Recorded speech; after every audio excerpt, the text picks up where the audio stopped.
Did you know that you can actually build muscle with just your mind? Or that there's a food that burns calories when you eat it? What about the fact that there's a relationship between your grip strength and your life expectancy? Well, these are just a few of the 50 facts nobody tells you about fitness and building muscle. So pay attention, since we're about to go over some awesome tips for real muscle gains, including our favorite of all time. See if you can guess which one. So let's get right into it. For fact number 1, we're going to start with a big misconception, and that is that building muscle size is not the same as building strength. While a bigger muscle has more potential to be a stronger muscle, these two adaptations occur from completely different physiological processes. Muscle size is actually a change to the architecture of the muscle, while building strength is from an improvement in the neurological system of the existing muscle. Of course, there is a crossover, but if you want to optimize both, you should train for both of them, specifically strength. Why strength? Because of fact number 2. Increasing training volume, or the total amount of weight a muscle lifts, is the primary training variable to increase muscle size, with most recommending moderate loads of 70 to 80% of a 1-rep max for around 8 to 12 reps. But you can use heavier loads, 85% of a 1-rep max or even higher, and studies show that using heavier loads is vastly superior. So if you want to get big, get strong first. But muscles aren't the only thing that gets stronger with resistance training. Fact 3. Lifting weights can also increase your bone strength. When a heavier load is placed on the bone, the excessive weight causes it to bend slightly, causing minor fractures. These fractures are then filled with what are called osteoblasts that trigger new bone growth. To optimize this adaptation, you need to perform heavy load-bearing exercises such as squats and deadlifts. Now, fact number 4 might really surprise you. Did you know that lifting weights can actually increase your flexibility too? Well, as long as you use the full range of motion. From a flexibility perspective, look at the movements you perform under load. Deep squats, overhead pressing, lunges. These movements require mobility in the hips, ankles, and shoulders. This doesn't mean you don't need any other flexibility or mobility training, but you can rest assured that resistance training with a full range of motion isn't going to impede your flexibility and will likely improve it. However, you need to be careful about your flexibility because, fact number 5, too much flexibility can actually decrease performance and be just as dangerous as not being flexible enough. And increasing flexibility too much will actually decrease the stability of a joint. It sounds crazy based on what we just looked at, but stay with us. If involved in impact sports or situations in which the joint experiences a high amount of force, the lack of stability in the joint may result in injury. So, what to do? Well, simply keep your flexibility in line for your lifestyle. Now let's get back to building muscle with number 6. Unfortunately, we need to tell you that building muscle gets progressively harder the longer you train. Everyone loves beginner gains, which refer to when a person starts lifting and gains muscle fast and easy. That's the fun period, but the bad thing is that if gaining muscle is easy when you start, that means it gets harder later on. While you might put on 20 pounds in your first year, you'll be happy to get 5 pounds in your 3rd and 4th years. But here's the good news with fact number 7. Once you gain muscle, keeping it is relatively easy.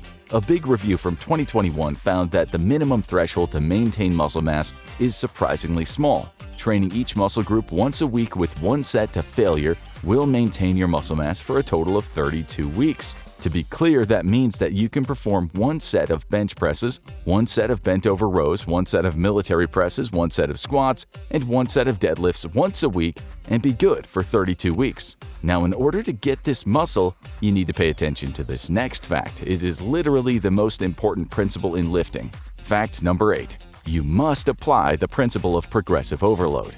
The simple explanation is you need to do more work than the week before. Sounds easy, but many lifters mess this up and think that simply training hard is all they need to do.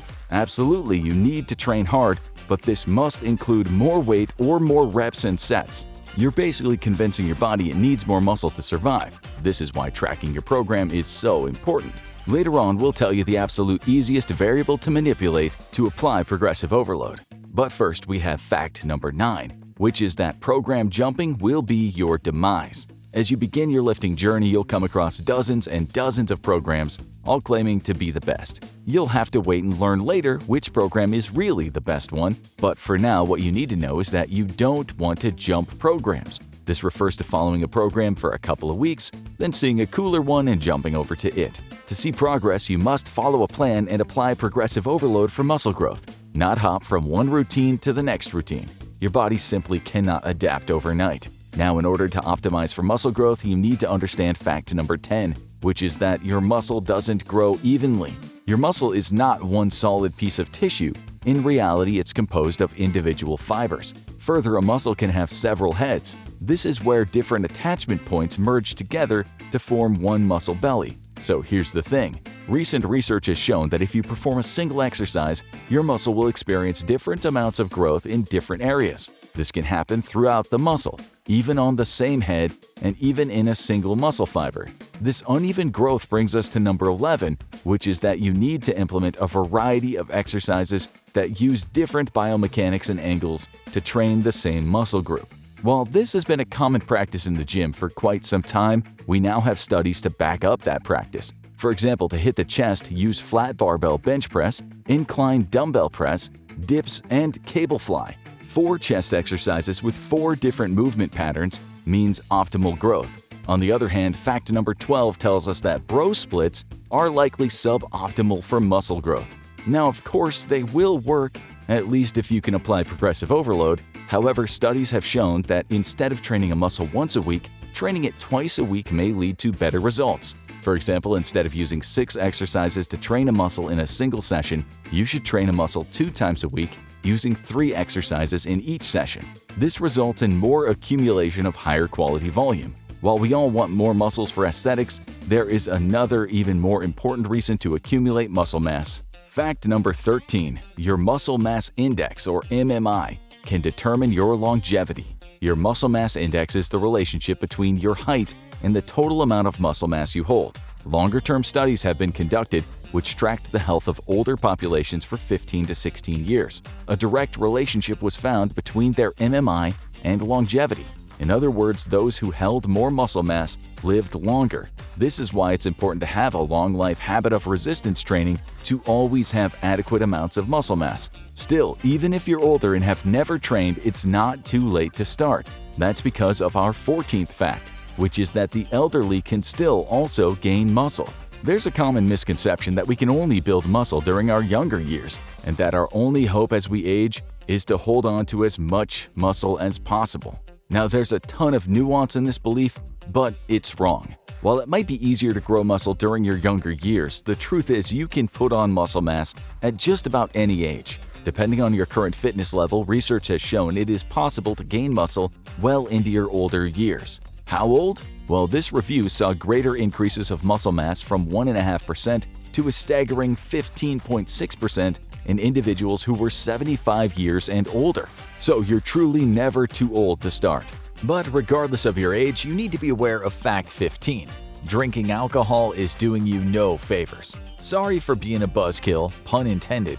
In fact, it's hurting your progress from multiple angles. For one, it activates your AGRP neurons. These are your starvation neurons, which trigger a stronger appetite. Secondly, it disturbs your sleep, which decreases recovery, decreases testosterone, and promotes a catabolic environment. And third and fourth, it disrupts muscle protein synthesis and delays recovery. You can still build muscle by drinking moderately, but it's going to be blunted. So it's up to you to weigh if it's worth it.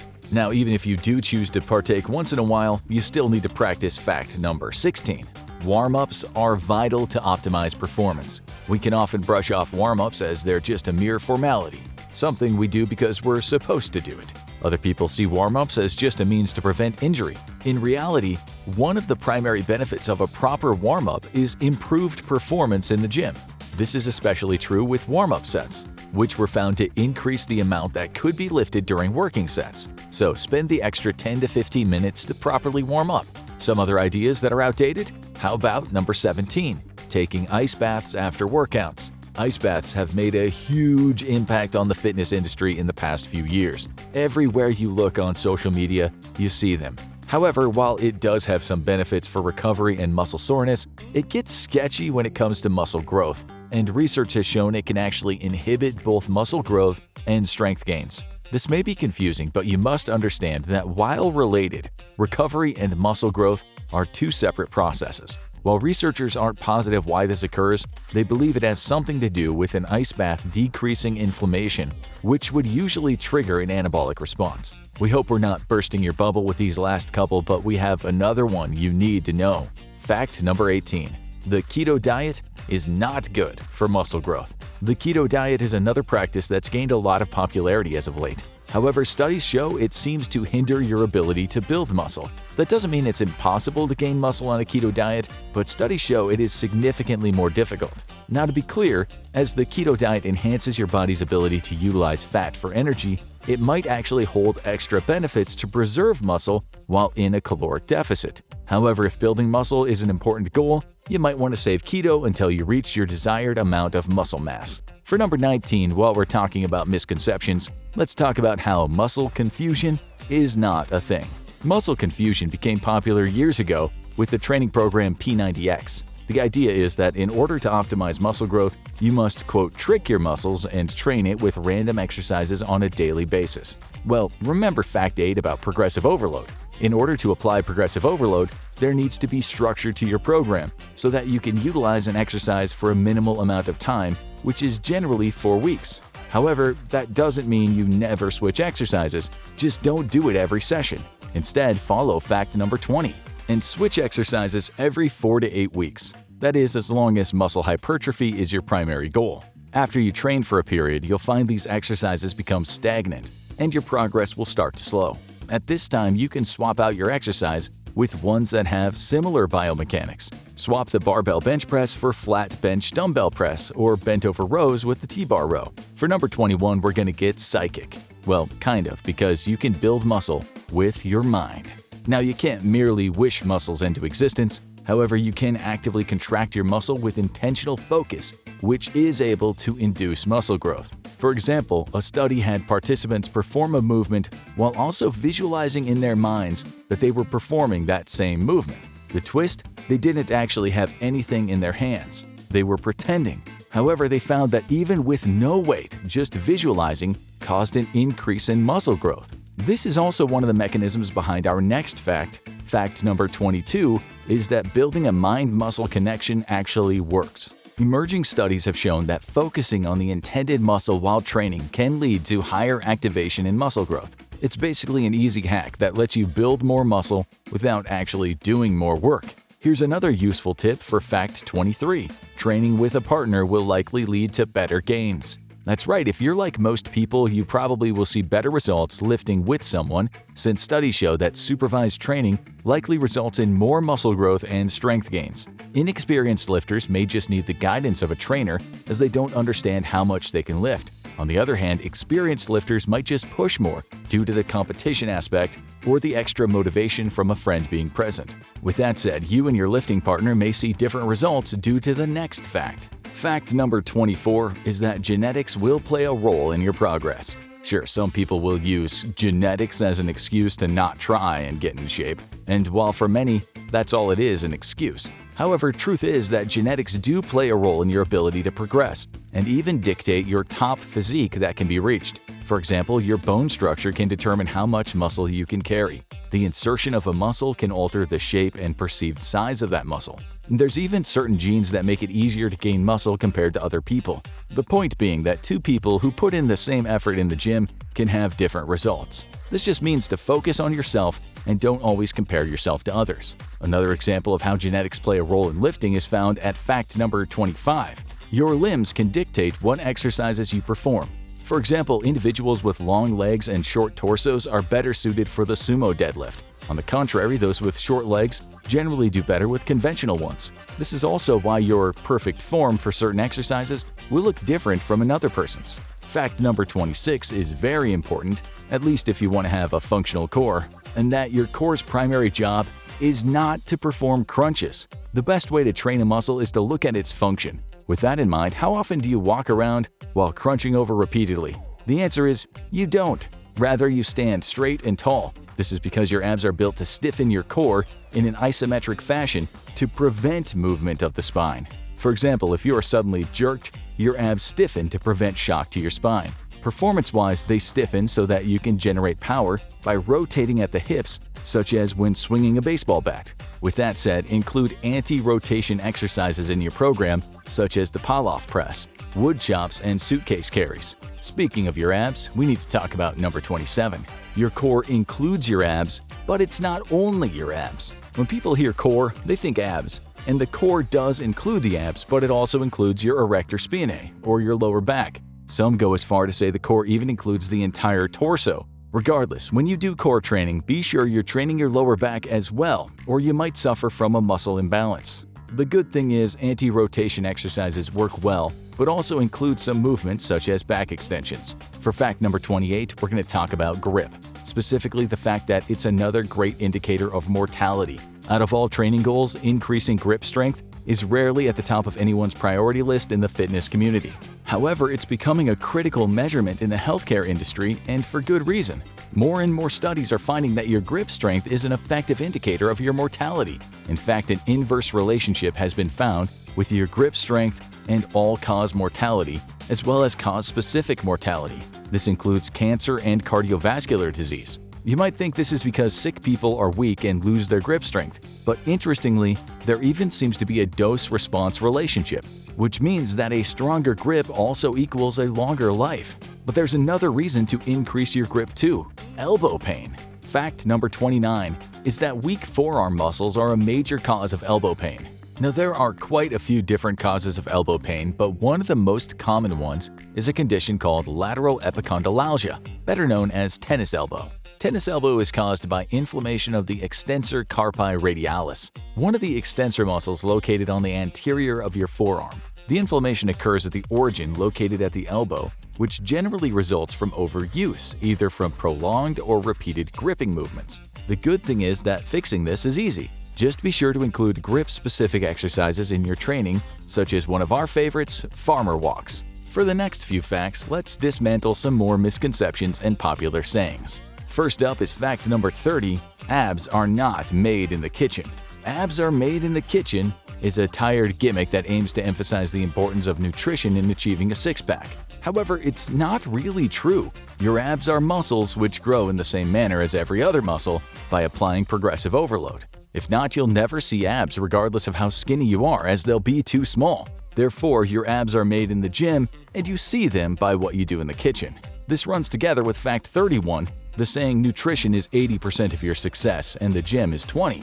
Wrong. If your nutrition is on point but your training is all over the place, you won't make the progress you want. At the same time, if your training is dialed in but your nutrition is all over the place, you're also not going to see the results you want. Don't pit these two against each other as if it's competition. In fact, they work together, so give both 100% of your effort. Fact number 32 is going to take this one step further. Sleep and recovery are just as important as your training and nutrition. Your sleep and recovery can both have a dramatic effect on your overall progress, and skimping on either will make a serious dent in your progress. Skimping on sleep can mess up your hormones and make it easier to gain fat yet harder to lose muscle. On the other hand, not allowing full recovery will consistently break your body down, making it impossible to progress. On that note, fact number 33, you can make gains without pain. While there are times that training will be uncomfortable, it is not the ultimate goal. As we've mentioned with progressive overload, your goal is to do more work than you did before. This will sometimes be accompanied with soreness and sometimes not. Not, quote, feeling it has little to no effect on the effectiveness of your session. As long as you successfully accomplish progressive overload, you're going to grow. Do not chase soreness. Fact number 34, a calorie is an oversimplification.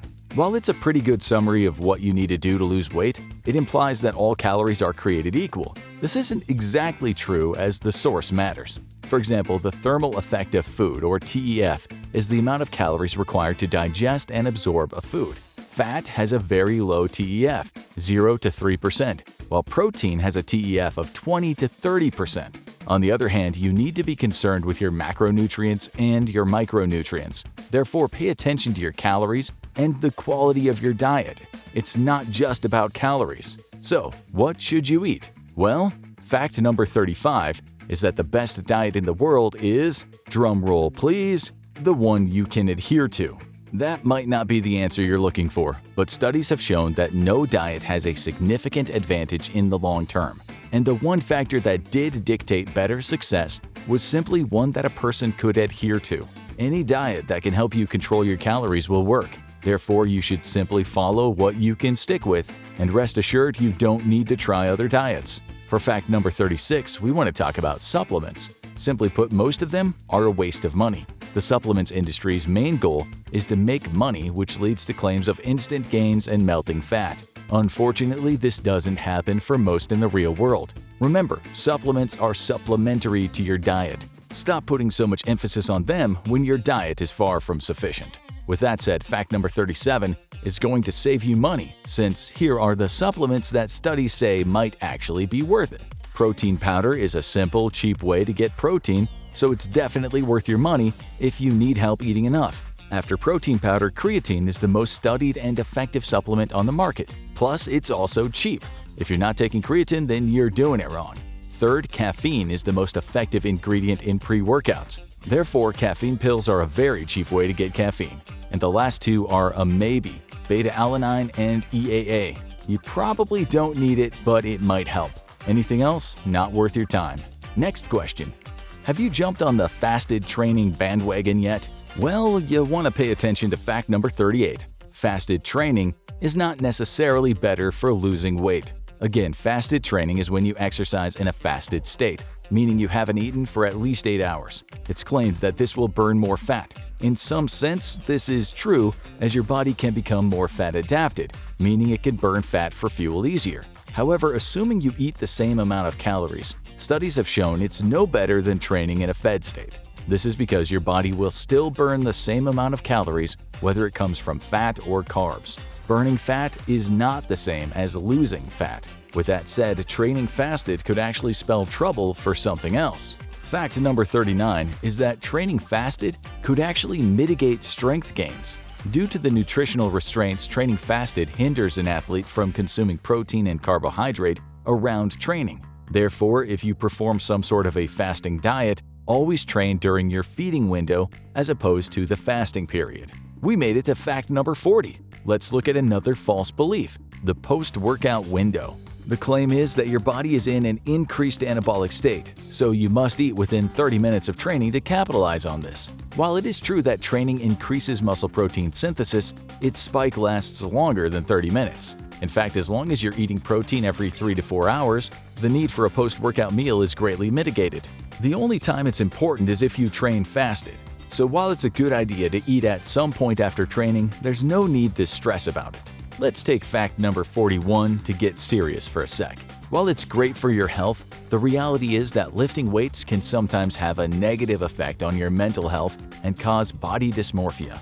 Of course, gym life is an awesome habit with a ton of benefits. However, if you're not careful, it can also give rise to some mental disorders. Body dysmorphia can occur in gym goers in the form of muscle dysmorphia. This is when obviously fit people can't see the incredible progress they've made and still think they're too small or not lean enough, and often resort to harmful practices or obsess over it. Be mindful of this and keep reasonable goals in mind.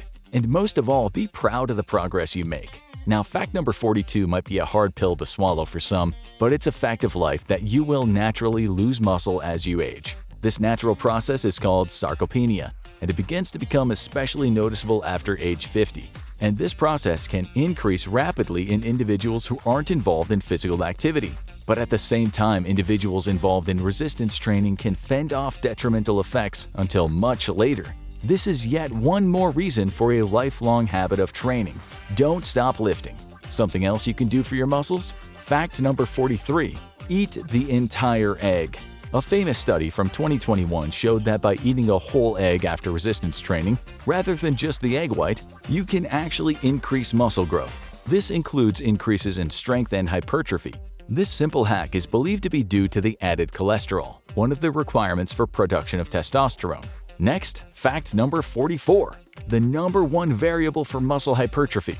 At the beginning of this video, we talked about progressive overload and mentioned we were going to tell you the number one variable, and here it is. It's volume.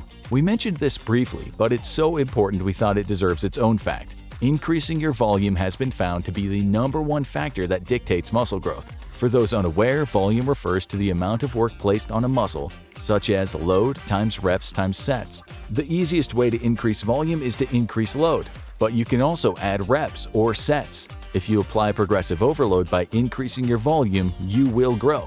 Fact number 45. Now this is another really important one, so pay attention. The gym is to build or maintain muscle, while nutrition controls our weight.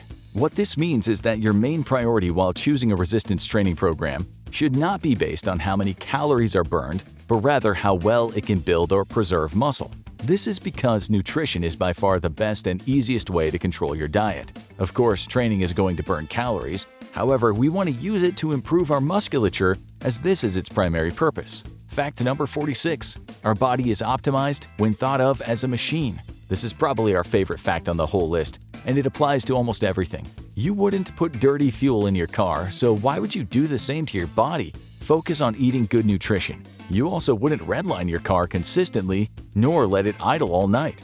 Do the same for your body and allow it to stop and rest once in a while so it doesn't break down. The fact is, your body is the most sophisticated machine we know of, and treating it like one will yield the greatest results. But perhaps our second favorite fact is fact 47. Focus on the basics, as they're responsible for the majority of your gains. Of course, we love learning and implementing new exercises. However, we know that they always come second to the basics. By basics, we mean your big compound movements, such as the squat, bench press, deadlift, rows, and overhead pressing. Also, some bodyweight movements such as dips, push-ups, pull-ups, and chin-ups. Building off that, for fact number 48, progressing in the gym is simple. Concentrate on the basics, apply progressive overload, and eat right. This is all the base of successful lifters.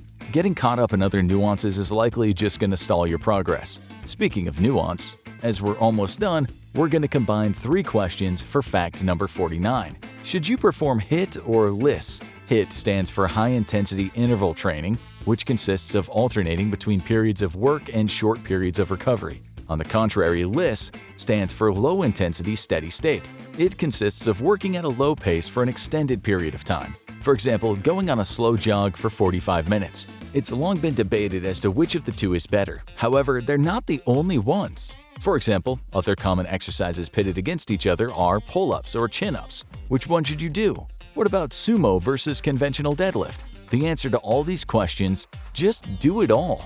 There are so many examples where exercises and training methods are pitted against each other as if you can only choose one. The truth is that they all have their own benefits and train different muscle groups or physiological systems. For example, we know that HIIT and LISS both burn similar amounts of fat and both increase VO2 max. However, HIIT trains your anaerobic systems, where LISS trains your aerobic systems. Whenever you come across one of these and don't know which to choose, just include both. And since we've already talked about the best diet, for our last fact, number 50, we're going to talk about the best program. Just like with your diet, the answer is whatever you can stick to. A lifelong habit of fitness is always going to provide the best benefits. Sure, there may be some programs that put on more muscle or strength in the short term, but the ultimate goal is to live longer and live healthier, giving you more and more time to get fit or big or whatever your goal is. And that's simply done by being active your whole life. And there it is. As we went through, we hope you caught on to our main point. Lifting weights is one of the healthiest activities you can get involved in, and it doesn't need to be complicated. Just like fact number 47 said, concentrate on the basics, apply progressive overload, and watch your nutrition. Have you ever seen someone working out for 3 hours, and then you leave the gym in 45 minutes and think, is he working out too much or am I not working out enough? What's interesting is that people usually ask this question to see if they're working out enough. Perhaps they're not hardcore enough. Well, what if we told you that there's a better chance you're working out too much? What if we told you that this entire question isn't even what you should be asking?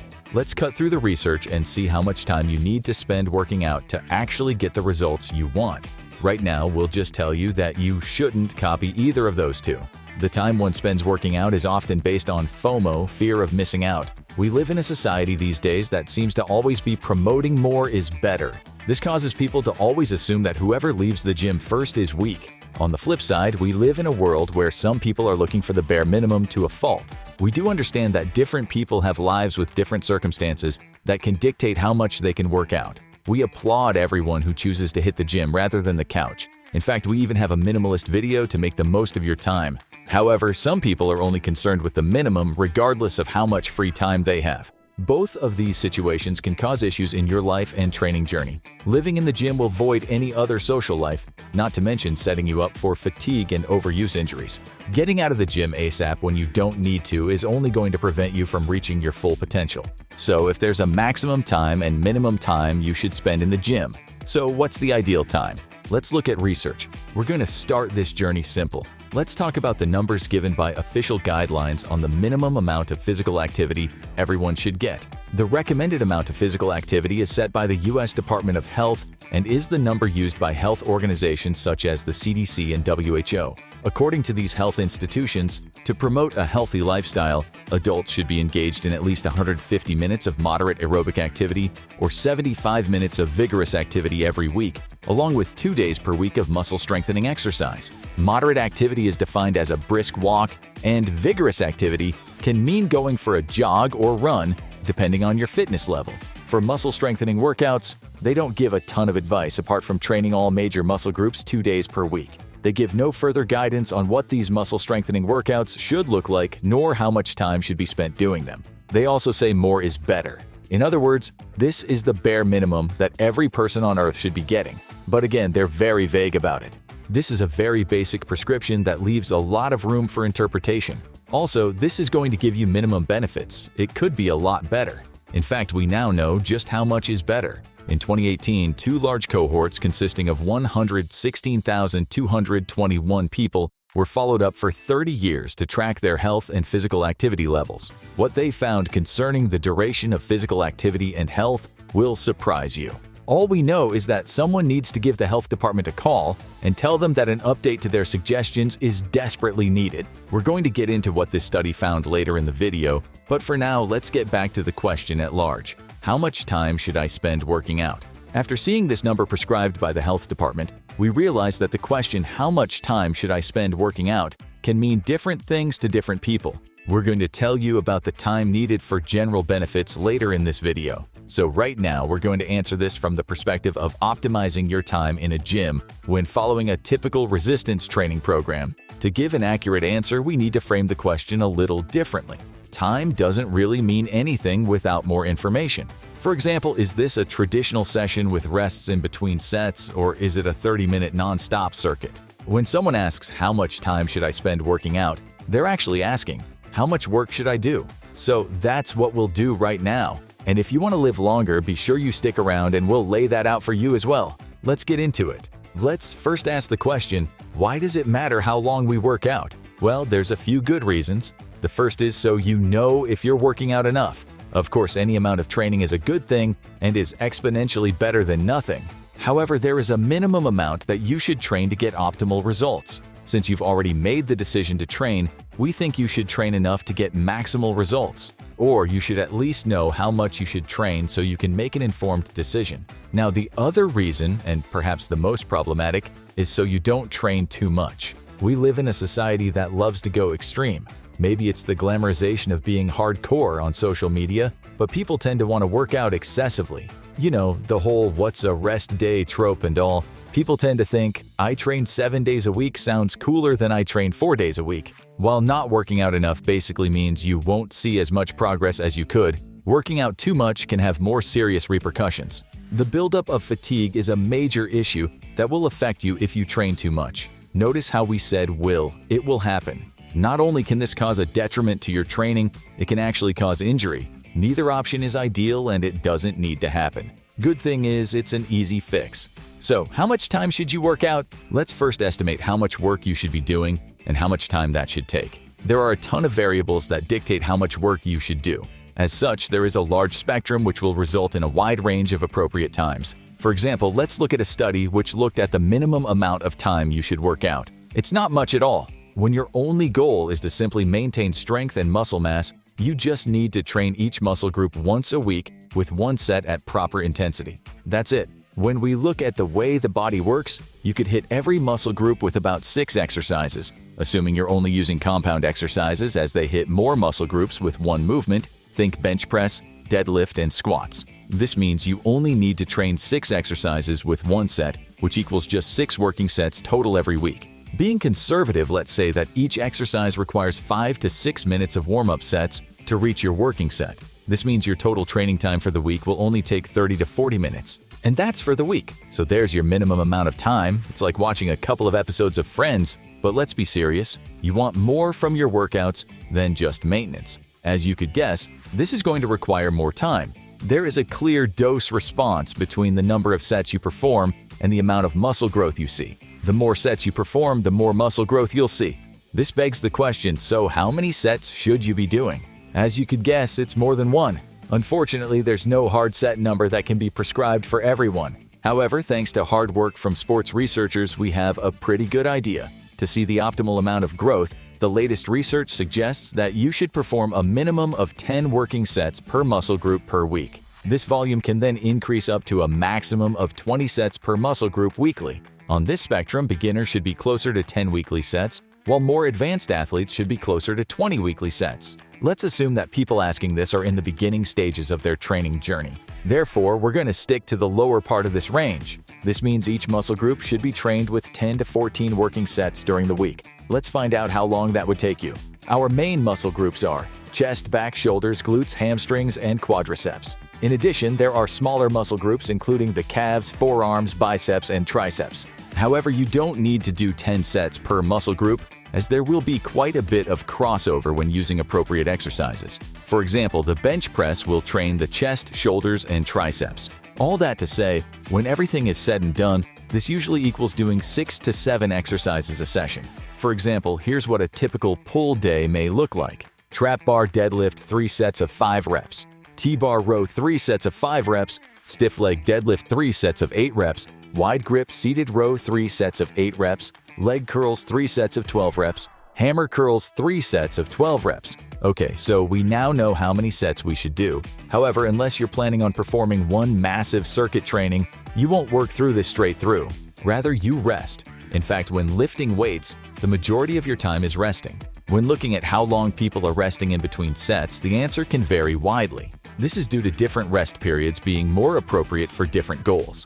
The most basic explanation is that longer rest periods are used for strength training. This extra time allows the body's physiological systems to return to normal and allows the body to restore depleted levels of ATP. Doing so allows more weight to be lifted with greater intensity. This can range anywhere from 2 to 5 minutes of rest between each set. Compared to strength training, shorter rest periods are generally used when muscle growth is the main goal. Rest periods used to be no longer than 1.5 minutes. However, things have changed with this understanding. We now know that longer rest periods are ideal as they allow more volume. In fact, some studies even suggest using 3 minutes. With all that said, the average rest period for hypertrophy is still around 1.5 to 2 minutes. Still, sometimes rest periods of 1 minute will be used sparingly for smaller exercises and circuits after your main lifts. With that said, we believe that the best program is going to train on the whole spectrum rather than only train for muscle growth or only train for strength. So with all that said, a basic pushing day may look something like this. Squat, 3 sets of 5 reps with 3-minute rest. Bench press, 3 sets of 5 reps with 3-minute rest. Split squat, 3 sets of 8 reps with 2-minute rest. Seated dumbbell press, 3 sets of 8 reps with 2-minute rest. Calf raises, 3 sets of 12 reps with 1.5-minute rest. Triceps pushdown, 3 sets of 12 reps with 1.5-minute rest. Let's assume that each set takes around 30 to 45 seconds to complete, which is conservative. This is how long each exercise will take to complete. Squat, 9 minutes, and bench 9 minutes. Walking lunges, 7 minutes. Seated dumbbell press, 7 minutes. Calf raises, 6 minutes. Triceps pushdown, 6 minutes. That means these exercises alone take about 44 minutes. Now, considering you need to use some warm-up sets for your first couple exercises, and you're looking at about 60 minutes, assuming you're not chatting away at the water fountain. So how does this number add up against studies? Well, a large review looked at the effect that different variables had on muscle development, including training duration. In total, 21 studies were reviewed and compared. After full analysis, the researchers determined that training sessions less than 60 minutes had the greatest effect on improving muscular power. With that said, the participants of this study were all children and youth ages 5 to 18. Therefore, while this number is interesting, it's difficult to draw a strong assessment as there's a massive difference in the physiological system of prepubescent children, adolescents, and adults. Another large review from 2021, looking at the same variables, came up with a similar number. They found that 45 to 60 minutes was the ideal time. This study used participants who were 18 years old of age with intellectual disabilities. We also want to mention that they too suggested a program which used 6 to 7 exercises per day, just like what we suggested earlier as the average. Going through a plethora of other studies, this number keeps popping up, 60 minutes. So taking everything into consideration, it seems like 60 minutes is a good time frame to use. However, there's one more interesting study we should look at that pretty much turns this whole question upside down. It's going to make us reevaluate everything. Famed sports researcher Brad Schoenfeld wanted to see what would happen if a lifter using a powerlifting type program and a lifter using a bodybuilding type program followed the same program with the same volume as well. Therefore, two groups of men followed two similar training programs. Concerning the exercises, both groups used the exact same ones and trained 3 times a week using 3 exercises per training session. However, things were different when it came to what load, reps, sets, and rest duration. The group followed a bodybuilding type program and trained each exercise with 3 sets of 10 repetitions and 90-second rest intervals. Now, when looking at a rep scheme, using more weight will result in a significant decrease in the amount of reps. For example, someone may be able to lift 75 pounds 8 times, while only being able to lift 90 pounds 2 or 3 times. Therefore, in order to lift the same amount of volume, the heavier load will need significantly more sets. And this is what happened. The powerlifting group actually did use a heavy load that they could only perform 3 repetitions with. This means they had to perform 7 sets per exercise instead of 3. In addition, they had to use 3-minute rest periods. This resulted in the bodybuilding group finishing their single session in just 17 minutes, whereas the powerlifting group took more than an hour. This means the powerlifting group trained more than 3 times longer. However, since the volume was the same, they both saw the same amount of muscle growth. At the same time, the powerlifting group saw significantly more strength gains due to their sole use of heavier loads. Therefore, if you are only interested in muscle growth, working out for 17 minutes would be appropriate. However, if you wanted to get stronger, the hour-long session would be more suitable. Now, in real life, this would never play out. A powerlifter lifting the same volume as a bodybuilder. However, it shows that how much time you should work out can depend heavily on what your goals are. Let's continue this scenario with a little thought experiment. Assume the bodybuilding group asked this question, how much time should I work out for? And used time as their indicator for when they should leave the gym. They were going to leave the gym after 17 minutes, but they saw the powerlifting group training for 1 hour and 10 minutes, similar to the intro of this video. Since they assumed they should train just as long, they too decide to train for 1 hour and 10 minutes, maintaining their intensity and volume. What this means is they did 4 times as much volume. This equals 12 exercises using a rep scheme of 3 sets of 10 reps. That's 36 total sets in one session. You may be able to get away with this type of volume once in a while, but if you're training this way consistently 4 to 5 times a week, you're going to have some issues with overtraining as well as a major drop in performance. We can see this play out with CrossFit. CrossFit consists of a wide variety of resistance training methods, but is best known for its very high intensity training. This study found that just 2 consecutive days of CrossFit workouts resulted in a significant decrease in anti-inflammatory cytokines, which could potentially suppress the immune system, just 2 days. And this got us thinking. While some studies report how long training sessions are, time spent is never the experimental variable. In other words, no study really examines how staying in the gym for longer or shorter periods of time affects the workout. It's simply the result of doing more or less volume with more or less intensity. In addition, many studies don't even report the duration of a training session. Why? Because it's not a variable that has any bearing on the results. Rest period duration and the number of sets you perform do. However, staying longer in the gym with no other context doesn't help anyone. This is because the duration doesn't even really matter. Rather, the intensity and volume of a workout will dictate how long you train for, and it's these 2 variables that you should be concerned with. So, in reality, we already went through this in the beginning of the video. You should keep the total sets you train for each muscle group between 10 and 20. At the same time, you should only train each muscle for 10 sets per session.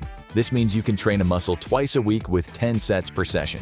Or you could train a muscle 3 times a week and use 6 to 7 sets per session. If you follow these 2 basic guidelines, you can be confident that not only are you spending enough time in the gym, you're also not spending too much. From there, it's really up to you to choose what your goals are, which can affect your total recovery time. You could use things such as supersets to decrease the time in the gym. But again, your total volume is what matters. With that said, the average gym session following these rules could be anywhere from 45 to 90 minutes. If you're training for strength with longer rest intervals, you'll be training on the longer side. On the flip side, if you're training more for hypertrophy, you should be towards the shorter time frame. Now, some people following a minimalist program could get in and out before this time, which is great. However, unless you're a professional or serious athlete, there's really no reason to stay any longer. But wait, let's look at that living longer number. While time may not be the primary factor of the amount of work you do with resistance training, things are different when we start looking at aerobic activity, as time has a direct effect on work. And this brings us to perhaps the most important effect, which the duration of a workout has. How much time you should spend working out to live longer and healthier. Mentioned in the beginning of this video, a large study of 2 cohorts followed 116,221 participants for 30 years. During this time, their health and physical activity levels were tracked to determine the duration which an individual should exercise to decrease mortality. The number they came up with is significantly longer than that which is proposed by the health department. To refresh your memory, this number is 150 to 300 minutes of moderate exercise or 75 to 150 minutes of vigorous exercise per week. This study published in Circulation Journal did find that these numbers were effective at having a beneficial effect on decreasing mortality, which equaled a 19 to 25% lower risk of all-cause cardiovascular disease and non-cardiovascular disease mortality. However, this is towards the minimum amount of benefit. It can be better. They found that there was a trend towards lower mortality that continued after 150 to 300 minutes of moderate activity and 75 to 150 minutes of vigorous activity. In other words, more activity saw a greater reduction in mortality. This trend in longer duration continued all the way upwards to 300 to 600 minutes of moderate activity and 150 to 300 minutes of vigorous activity. This is where participants saw the maximum amount of benefits, 2 to 4 times as much as what the US Department of Health recommends. We're going to tell you a little secret. Lifting weights can be boring sometimes, not to mention it can be time-consuming. Sure, there's those lifters that love the sweat and grind of the gym, but a large percentage of gym goers simply want to get their workout in and go home to their family or hang out with friends. Both approaches are entirely valid. Unfortunately, the minimalist approach seems to be ignored. It may seem like going to the gym isn't even worth it unless you have at least an hour. Well, we're here to tell you it definitely is. Better yet, the required time is much shorter than you think. This video will break down exactly what you need to do and lay out a sample workout. About 7 years ago, the late infamous bodybuilder Rich Piana released his 8-hour workout. Yes, that is correct. He had a single workout where you would hit your arms for 8 hours in a single session. Not only is that crazy, there's plenty of people who were crazy enough to actually try it. Now, you don't need to be an expert to question the validity of this. Even Rich and his followers knew it was extreme. So don't worry, we are not going to suggest this is what you need to do. However, it still made people question the right amount of time.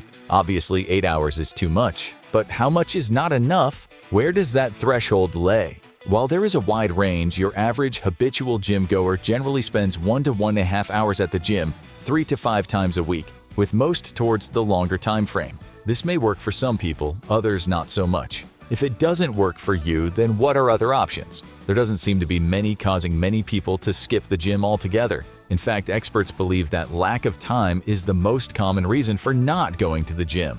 The truth is, it doesn't need to be like this. In reality, you can get an amazing workout in just half the time of a traditional workout, and that's not an exaggeration.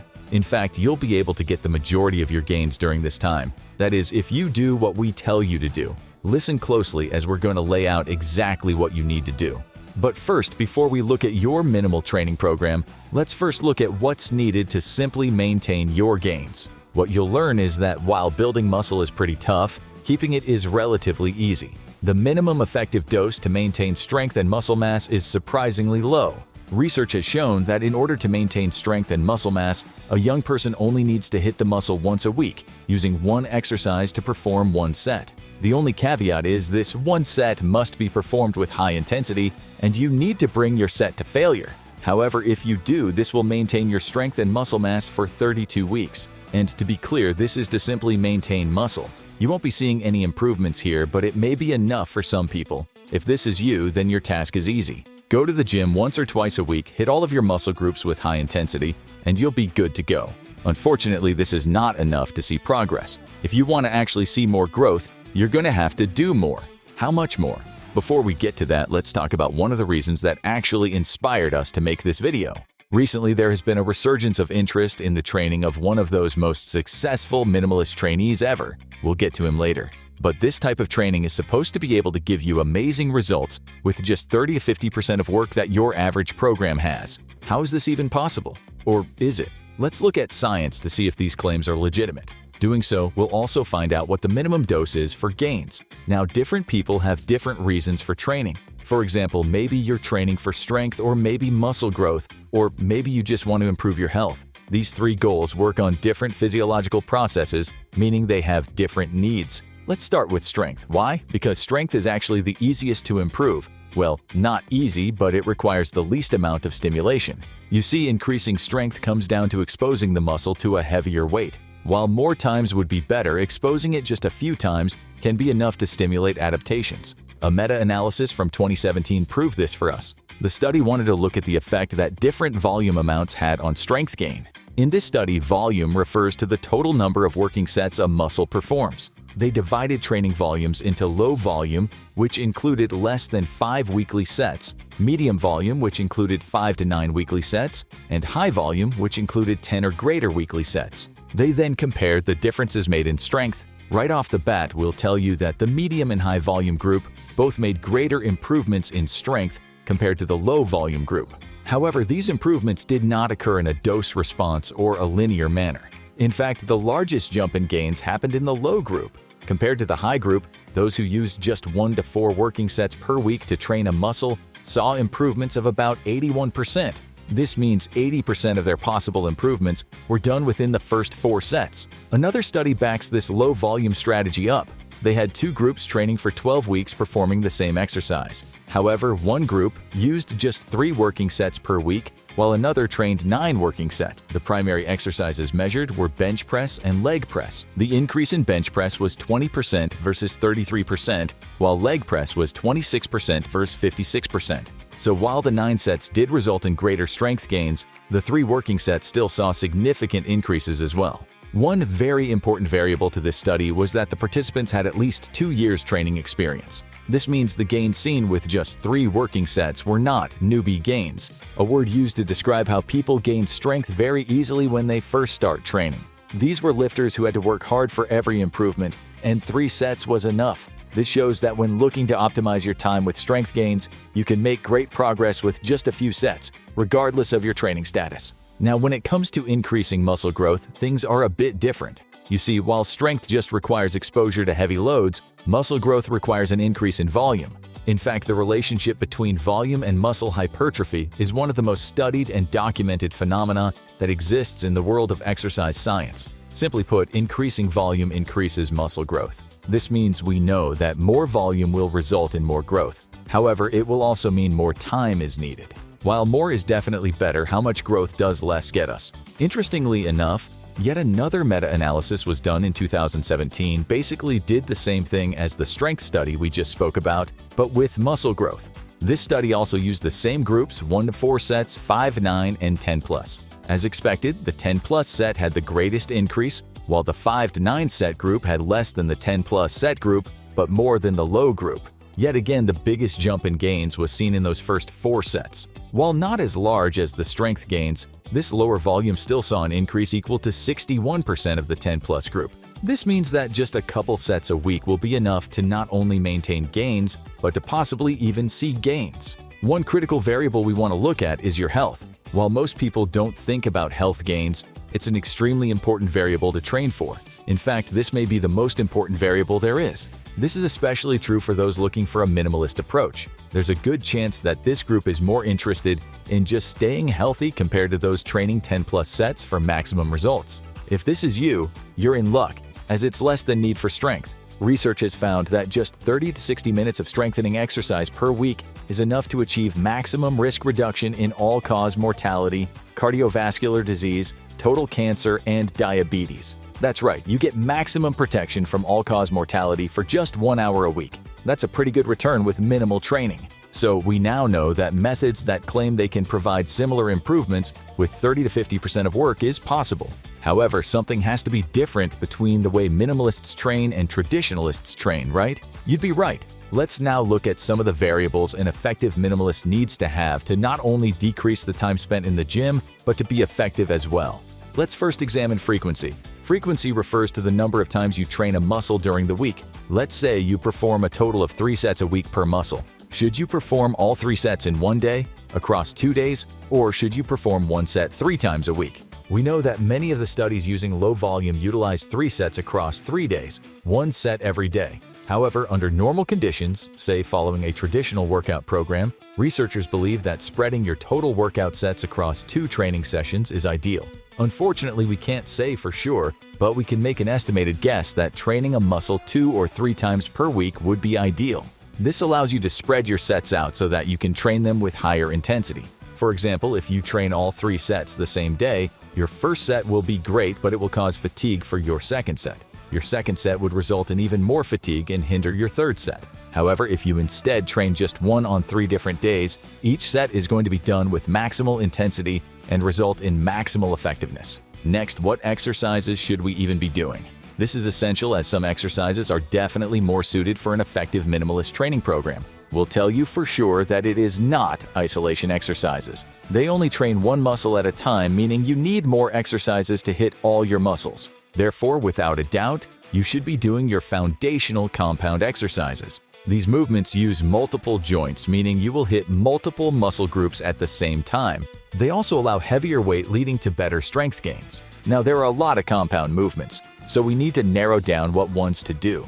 To do this, we just need to look at our biomechanics. By examining the way we move, we find there are 7 primary movement patterns. They are vertical pressing, vertical pulling, horizontal pressing, horizontal pulling, squats, hip hinge, and lunge. Now, if you just use one exercise for each of these movements, you will hit every muscle in your body, perfect for a minimalist. Now you do have the option of adding in some smaller accessory work or isolations if you want. However, these don't need to be done and are purely optional.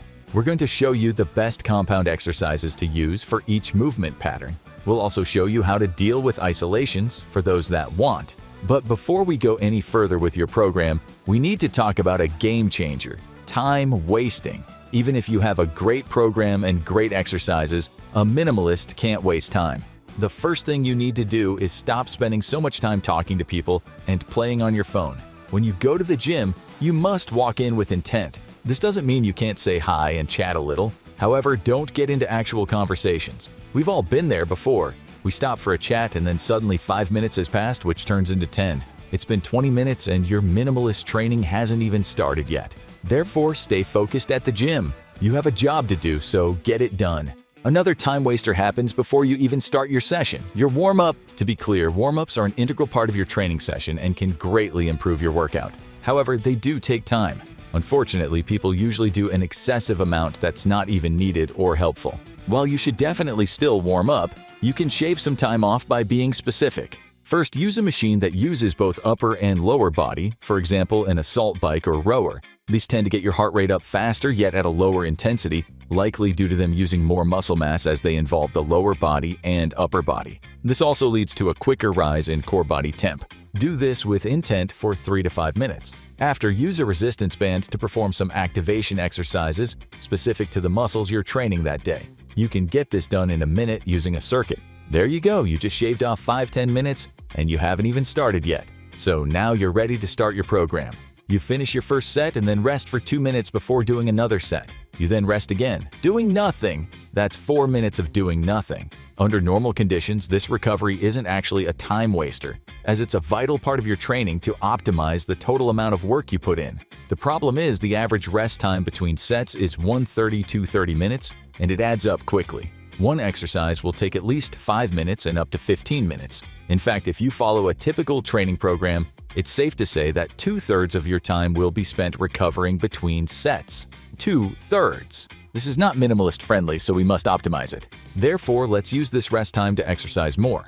This method of training is called a superset and is done by training 2 different exercises that hit different muscle groups back to back. You basically use some of your rest period to train a different muscle. For example, you can train bench press and bent over rows, pull-ups and dips, or bicep curls and triceps pushdown. You could also pair a lower body exercise with an upper body exercise. Your primary goal with these is to minimize the time spent in the gym while choosing exercises that won't interfere with each other.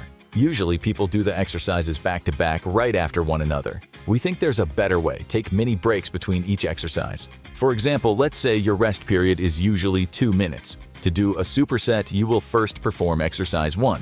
Once finished, you rest 45 to 60 seconds and then perform exercise 2. Rest 45 to 60 seconds, then perform exercise 1. Continue this until finished. Right away, you get twice as much work in the same amount of time. Now this is minimalist training. But that's not the only method that can optimize your minimalist training. The rest pause method is another, and it's very effective. This is performed by first performing reps until failure. You then rest 20 seconds and perform another few reps. You then rest another 20 seconds and continue until you either hit complete failure or your desired total reps. For example, a traditional set may have you perform 3 sets of 10 reps, which equals 30 total reps. You would then use the rest pause method until you hit 30 reps. Research has shown that this style of training could actually result in greater gains in both strength and muscle growth as well. More importantly, performing rest pause instead of traditional training takes less time to perform. Another win for minimalists. One method you can also use are drop sets. Drop sets are similar to rest pause sets, as you'll first perform a set until failure. From here, instead of resting and using the same weight, you will drop the weight by 20 to 25% and then immediately perform more reps until failure. Repeat this for 2 to 3 times. This is a classic method amongst bodybuilders to pack in as much volume as they can. It also works great for minimalists to shave time off their training. We now have most of the pieces to the puzzle, so we can almost assemble them to make an actual plan. But first, we need one more. We need the actual exercises. Earlier, we told you about the movement pattern, so we'll now give you some great options. For vertical pressing, good exercises are the military press and seated dumbbell press. For horizontal pressing, use the bench press, push-ups, and dumbbell press. For vertical pulling, your primary options are chin-ups, pull-ups, but also the lat pull-down. For horizontal pulling, we love the bent-over row, T-bar row, and dumbbell rows. For the hip hinge, use deadlift variations such as the Romanian deadlift, trap bar deadlift, or conventional deadlift. You could also use a barbell hip thrust. For squats, use the barbell back squat, front squat, safety bar squat, or even leg press. And the lunge. This includes walking lunges, reverse lunges, and split squats. We now have all the pieces for your minimalist training. Let's put them together in a program. The first option would be to perform 1 set for each exercise using a rest pause method or drop set. Remember that even though you're only performing 1 set, it's equivalent to at least 2, maybe 3. When you do this, utilize 2-3 added sets after the working set. An example full body program would look like this. 1. Horizontal pressing, barbell bench press. 2. Squat, barbell back squat. 3. Horizontal row, T-bar row. 4. Vertical pressing, military press. 5. Hip hinge deadlift. 6. Vertical pull, chin-ups. 7. Lunge walking lunges. Use 1 to 2 minutes of rest between the exercises so you can bring each to maximum intensity. However, even if you use 2 minutes, this will take less than 20 minutes. When you add some warm-up and time for frivolous activity, you'll walk out of the gym 25 minutes after you walk in. Now, if you want to do some isolation exercises, do it in a circuit after your main lifts. It will look like this. Biceps curl followed by triceps extension, then leg extension followed by leg curl. Do these back-to-back with minimal rest. Superset minimalist. Now, another option you can use is a superset model. This could look like this. Superset 1 barbell bench press plus T-bar row x 2 sets. Superset 2 barbell back squat plus chin-ups x 2 sets. Superset 3 deadlift plus military press x 2 sets. Use 45 to 60 second rest in the supersets. Between the different supersets, still use 1 to 2 minutes rest. This will still result in walking out the door in less than 30 minutes. If you have time, perform this circuit after walking lunges followed by biceps curl, then triceps extension followed by leg extension, and finally leg curl. Now there's one more key element to remember as you follow these plans. In the beginning of the video, we talked about a resurgence in minimalist training practiced by a certain person. This person was 1976 Mr. America and 1976 Mr. Olympia in the heavyweight division, Mike Mincer.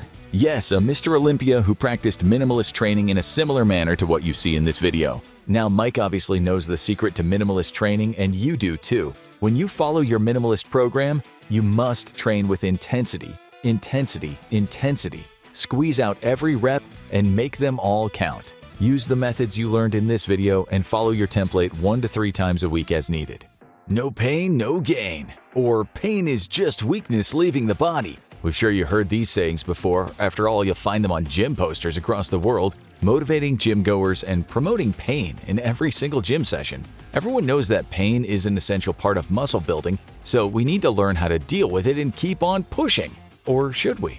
The correlation between pain and progress has been crafted so magnificently that we're led to believe you can't have one without the other. But is this way of thinking causing more harm than good? New research says probably. Let's explore the reason for muscle soreness, how to deal with it, and we'll give you a few tips. And more importantly, if sore muscles mean you should take a rest day or if you should keep training through the pain. If you've ever felt high levels of soreness after training, rest assured that's not just you. In fact, everyone who has ever trained has felt that pain to some extent. In fact, muscle soreness after physical training is a clinically recognized phenomenon known as delayed onset muscle soreness, or DOMS for short. The delayed onset part refers to the fact that your muscles don't feel sore immediately. In fact, you might even feel good after a hard workout. However, as time goes by, the soreness usually sets in. Usually it takes at least 12 hours for DOMS to set in, peaking after 24 hours. Still, it seems that the worst of it comes in the morning after you wake up. Ouch! As soon as you open your eyes in the morning and try to get up, your body hurts at the slightest movement. Sometimes it's difficult just to move your limbs and simply get out of bed, and you're just starting your day. Regardless of when the pain sets in or how long it lasts, everyone who has ever lifted or played sports has experienced it before. And in truth, it's an inevitable part of lifting that is going to occur. The real question is, how bad will the discomfort get? And will it last just a few days or a whole week? This time period of soreness can leave us in a predicament. Should we push through the pain and persevere, or should we take the day off? Motivational posters have us believe that we definitely need to keep on training because rest days are for the weak. However, something in your head is telling you that's not right. Still, you definitely don't want to seem weak or lazy to your friends. Therefore, what's the right move for a sore lifter? To answer this question, let's go back to the beginning, that part about pain. Why do we even feel pain after training? And why is it so bad sometimes that climbing up a flight of stairs feels impossible? You thought that training makes you stronger, not weaker. Well, the good thing about DOMS being so common is that it's been a highly studied topic in sports research. As a result, we know quite a bit, but we also have a lot to learn.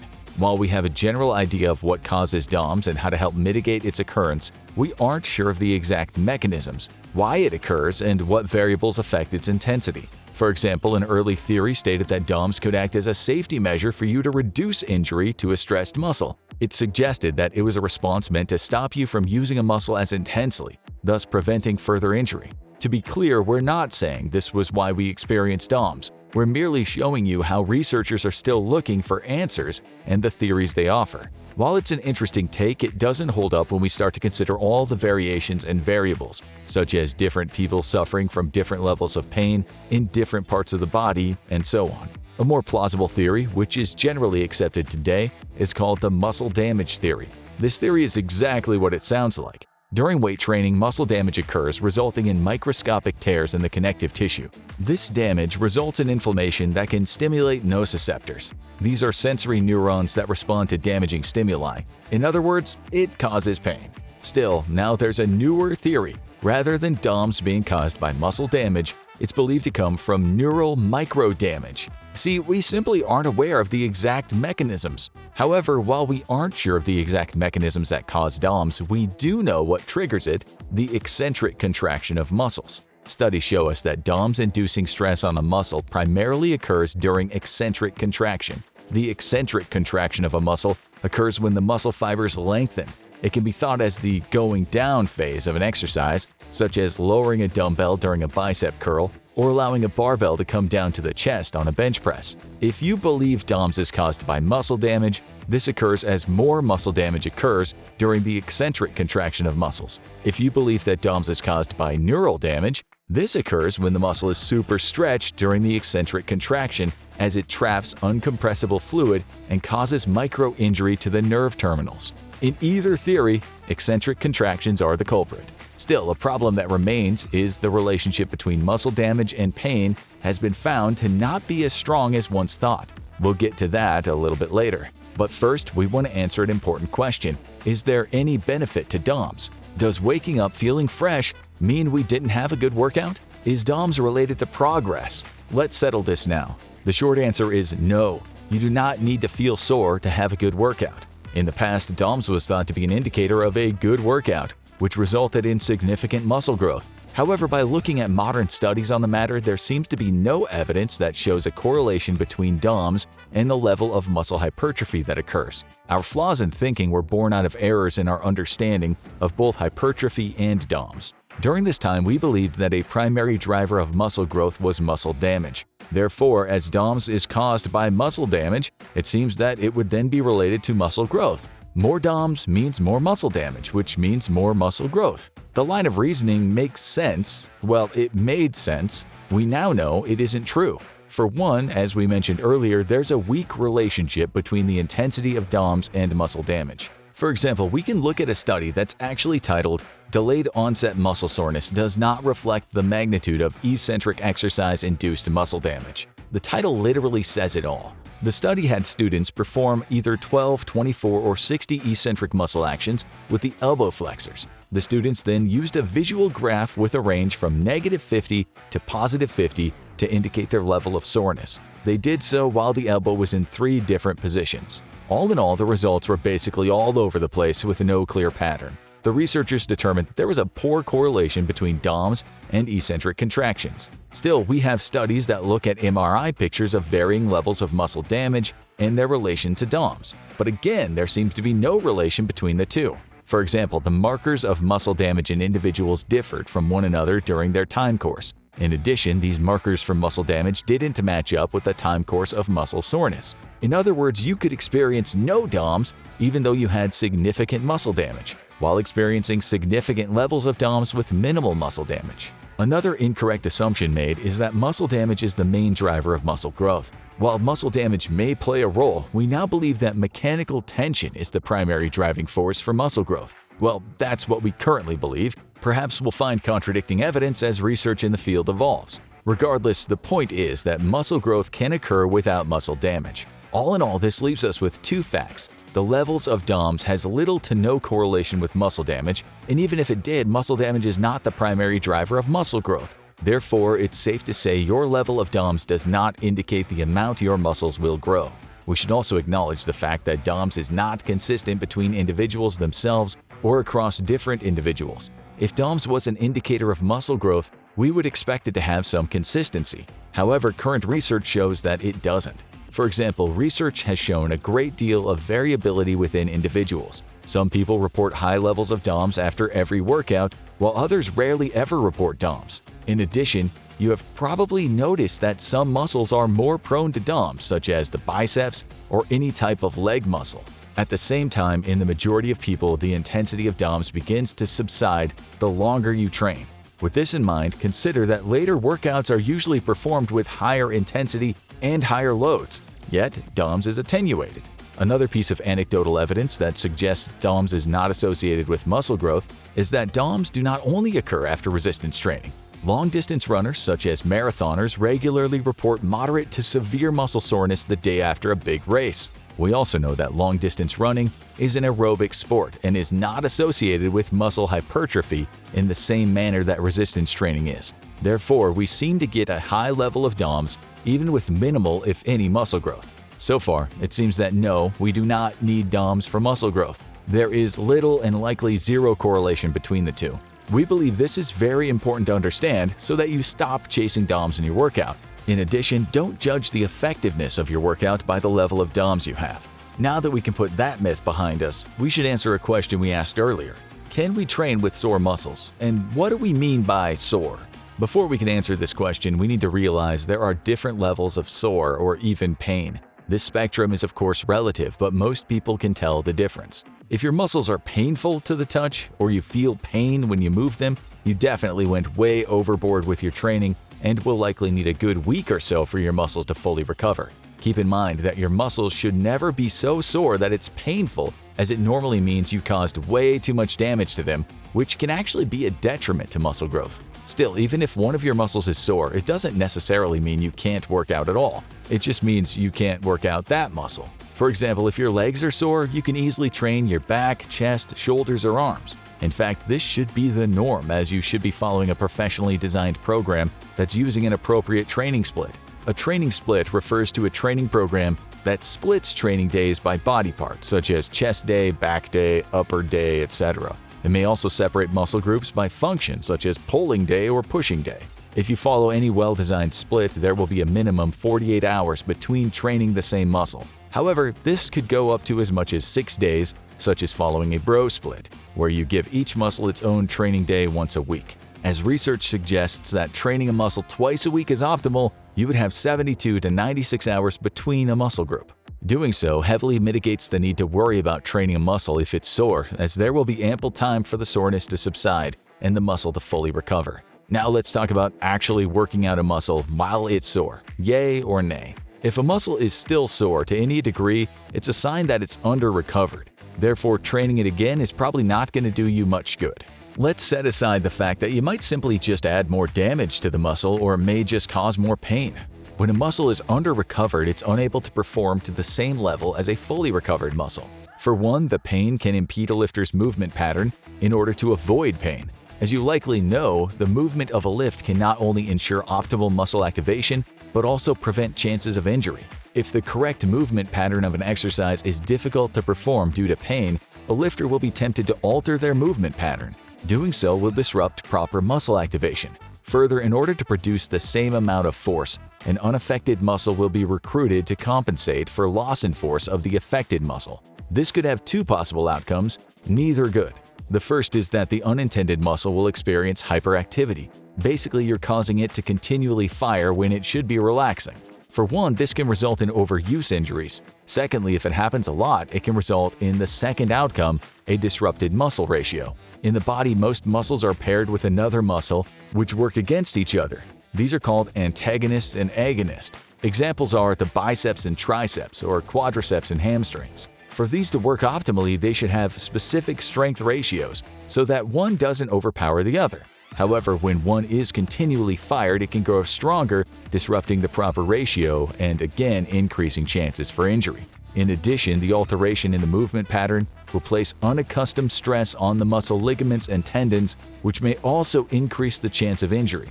For example, flaring your elbows on the bench press. Now let's say the lifter can brave the pain and perform the proper movement. There's still likely going to be a problem. An increase in soreness of a muscle is usually accompanied with a decrease in performance. This drop in performance can show a diminished range of motion, decreased force production, and/or a decrease in strength. In fact, if severe DOMS is present, it can take up to 8 to 10 days for strength levels to return to normal. Peak torque will also see a drop with DOMS. A study looked at the result of repeatedly contracting the biceps muscle. Force was then measured over the following days to measure the effect. Indeed, a drop in force was measured.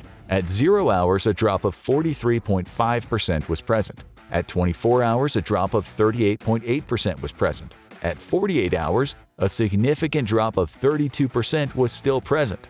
This phenomenon tells us two things. First is that you shouldn't train a muscle if it's experiencing significant levels of soreness. It also provides more evidence as to why you shouldn't be chasing pain in the gym. Why chase pain if it'll diminish performance for the entire week? Chase gains, not pain. One thing to consider is the analgesic effect of light resistance training. Light aerobic exercise has consistently been found to have a significant analgesic effect on varying pain levels, including chronic pain. Lately, research has also been looking at resistance training to reduce pain with positive results. This includes patients who are recovering from breast cancer. Still, there's been specific research on the analgesic effect of light resistance training on relieving soreness of DOMS. In short, it does, and significantly so. For example, in one particular study, 14 subjects performed maximal eccentric contractions on the elbow flexors, which includes your biceps, to create soreness from DOMS. In the following weeks after, they performed light eccentric exercise on one arm while the other used maximal eccentric exercise. While the maximum exercise arm saw zero improvement in soreness in the following days, the light exercise arm saw a significant decrease in soreness of 40% and a 40% decrease in tenderness. In addition, their range of motion saw a greater increase of 5%. While you may not want to train a muscle with normal levels of intensity, there's still some benefits of training the muscle with low intensity. Now that we understand DOMS a little more, which includes understanding that we don't understand everything, how do we deal with it? Well, as mentioned at the beginning of this video, DOMS is of the greatest concern under two conditions. The time at which you're most susceptible to DOMS is when you first start training. This can also include times of going on prolonged hiatus. The stress and stimuli from training your muscle is a novel experience, and your body is not yet adapted to it, nor the recovery process. The second time at which you'll be highly susceptible to DOMS is when you begin a new movement pattern. Even when you've been training for some time, performing a brand new movement can sometimes be a stressful enough stimulus that it'll have a similar effect as when you first started. Therefore, the best way to mitigate the effect of DOMS is to start light and slowly increase the intensity. Upon first starting your training or performing a new movement, the novelty of the stimuli is enough to have a positive effect without needing to use high intensity. Therefore, ease into it. For your first week of training or when starting a new program, you should stay away from failure. In addition, stay away from heavier loads. Instead of having the goal of seeing how much work you can do, have a goal of training while avoiding DOMS. Take the time to learn the correct movement pattern rather than seeing how much you can lift. For example, let's say you're doing squats on your first day. Use a weight that you can do for 15 to 20 reps and only do 8 to 10. Heck, maybe even just use body weight. This is a light load, and it stays away from failure. However, you'll still take the body through the movement pattern, which will still start training the neuromuscular system. This will be adequate work for your first week. The same idea goes with learning a new movement. Use a light load and simply practice the movement pattern. From here, slowly begin to increase your intensity. Do this by increasing the weight and bringing your sets closer to failure. Another practice you should follow wherever you are in your training program is to follow a professionally constructed workout plan. This will include a training split that separates training a muscle by a few days. Again, sports researchers believe you should train a muscle twice a week. For example, you might train your legs every Tuesday and Friday. That would provide a total of 72 and 96 hours between training sessions. Assuming you didn't go way overboard with your training, this is ample time to provide a muscle group with rest for any soreness to subside. This is especially true once you've been lifting for a while. Some other nutritional hacks include being sure to consume ample amounts of protein. Research has shown that protein works by improving your body's capability to repair muscle. Specifically, some research suggests protein intake can increase the rate of force and power restoration at 48 hours during the DOMS period. Caffeine intake is yet another heavily researched compound that shows positive effects on reducing muscle soreness from DOMS. Interestingly enough, that seems to specifically be from DOMS caused by resistance training as opposed to something like running. And again, staying active can have a significant effect on discomfort from DOMS. Even performing light aerobic exercise, such as going for a walk, can give you some relief, at least for a little bit. It's hard to give an exact time frame as to when DOMS stops becoming a major issue. However, once you've trained for a few months, the intensity of DOMS should be significantly less, if it's present at all. While you may be able to mitigate the effects of DOMS, you likely will experience it on some level. It's not a fun part of training, but it is just that, a part of training. As you know it's coming, prep your body and your training program. If you do, there's no reason you'll ever need to ask if you can train with sore muscles, as it'll be a non-issue. If the time of day you train affected your muscle growth and performance, would you alter your schedule? Well, here's a newsflash for you. It can. The question is, what exactly is the best time to start chasing those gains? It seems there are two types of lifters, morning lifters and evening lifters, and they both say it's the best time to train. Is there more to this than just preference? We wanted to find out what the research says, so we examined how these times can affect our training and what time gets better results. Is it the early bird or the night owl? Or does it even matter that much? As it turns out, there is a time that can produce superior results, and this video will tell you when. Now, before we get into the video, we wanted to ask you, when do you usually like to work out, AM or PM? Further, can you pinpoint why this is? Is it simply more convenient? Do you feel you have better sessions when training during different parts of the day? Do you find that training outside of your preferred time has a negative effect? If you're like most people, you likely have a time you hit the gym 90% of the time. Maybe you're part of the 7 a.m. crowd, or perhaps you train with the 5 p.m. people. Up to now, perhaps you've just felt this was based on preference or simply because that's when it's convenient for you, and you probably are right to some extent. However, while preference can play a role, there are actually true physiological changes that happen throughout the day which can affect physical performance as well as adaptations. In other words, at some times you may be stronger, while at other times you have the potential for more muscle growth. You see, our bodies have a plethora of physiological systems that can cause fluctuations internally throughout the day. For example, in the morning, there's a rise in the hormone cortisol. Even though cortisol is also known as our stress hormone, it also helps prepare your body for the day by increasing alertness, mobilizing energy stores, and kickstarting our metabolism. So could this affect our training? Well, as cortisol is also a catabolic hormone that promotes the breakdown of muscle for fuel, it's safe to say it very well can have an effect on training adaptations. We'll look at these effects in more detail later in the video and give you a tip on how to maximize their negative effects. For now, let's look at another hormone that fluctuates throughout the day, melatonin. Melatonin, or our sleep hormone, is elevated at night. It'll make us feel tired and it helps us fall asleep. If you decided to fight it and stay up, it'll make you feel groggy. This is definitely not conducive to an effective workout. Therefore, we probably don't want to work out when melatonin's being pumped into our blood. As you can see, there's likely more to consider than just preference when we choose a time of day to work out. In order to find a solid answer, we need to look at actual studies that have looked at this predicament. Because of the effects this might have on an athlete's performance, there's a fair bit of research around this topic that'll allow us to determine the ideal time frame to train. So let's get into it. One of the primary factors that can dictate the best time of day to train is our circadian rhythm. Known as our internal biological clock, the circadian rhythm is a natural internal process that regulates our sleep-wake cycle. In short, this is why we get tired at nighttime and experience wakefulness during daylight hours as mentioned above. Circadian rhythm has a wide effect on the body and can influence various physiological and behavioral processes, including hormone production, body temperature, metabolism, and cognitive functions. For example, just a bit earlier, we spoke about how the levels of the hormones cortisol and melatonin fluctuate throughout the day. This too is controlled by your circadian rhythm. While these fluctuations have a profound effect on daily life, they've also been shown to have a significant influence on athletic performance and training adaptations. In fact, these alterations to our systems are what cause a detriment to performance in athletes after a long flight. Extra long flights that cross multiple time zones create what's known as jet lag. This basically refers to the time of day not matching up with your circadian rhythm. The effects of jet lag on athletes can vary, but they're never good. Some documented fluctuations in performance can be seen in variations in our neurological system. As a result, peak levels of strength occur at specific times throughout the day, normally in the afternoon or evening. For example, isometric grip strength seems to peak sometime between 1400 or 2 p.m. and 1900 or 7 p.m., as well as back strength. In addition, elbow flexion strength varies with the time of day as well and also peaks in the early evening. However, the strength of your knee extensors have been found to peak at 2 different times, the end of the morning and the late afternoon or early evening. As we'll see, early evening and late afternoon tend to be the time frame for best performances. In fact, a review of athletic world records reveal that the majority have been completed during this time frame. The circadian rhythm is so influential, it also affects our cardio, cardiac output, submaximal time to failure, and more.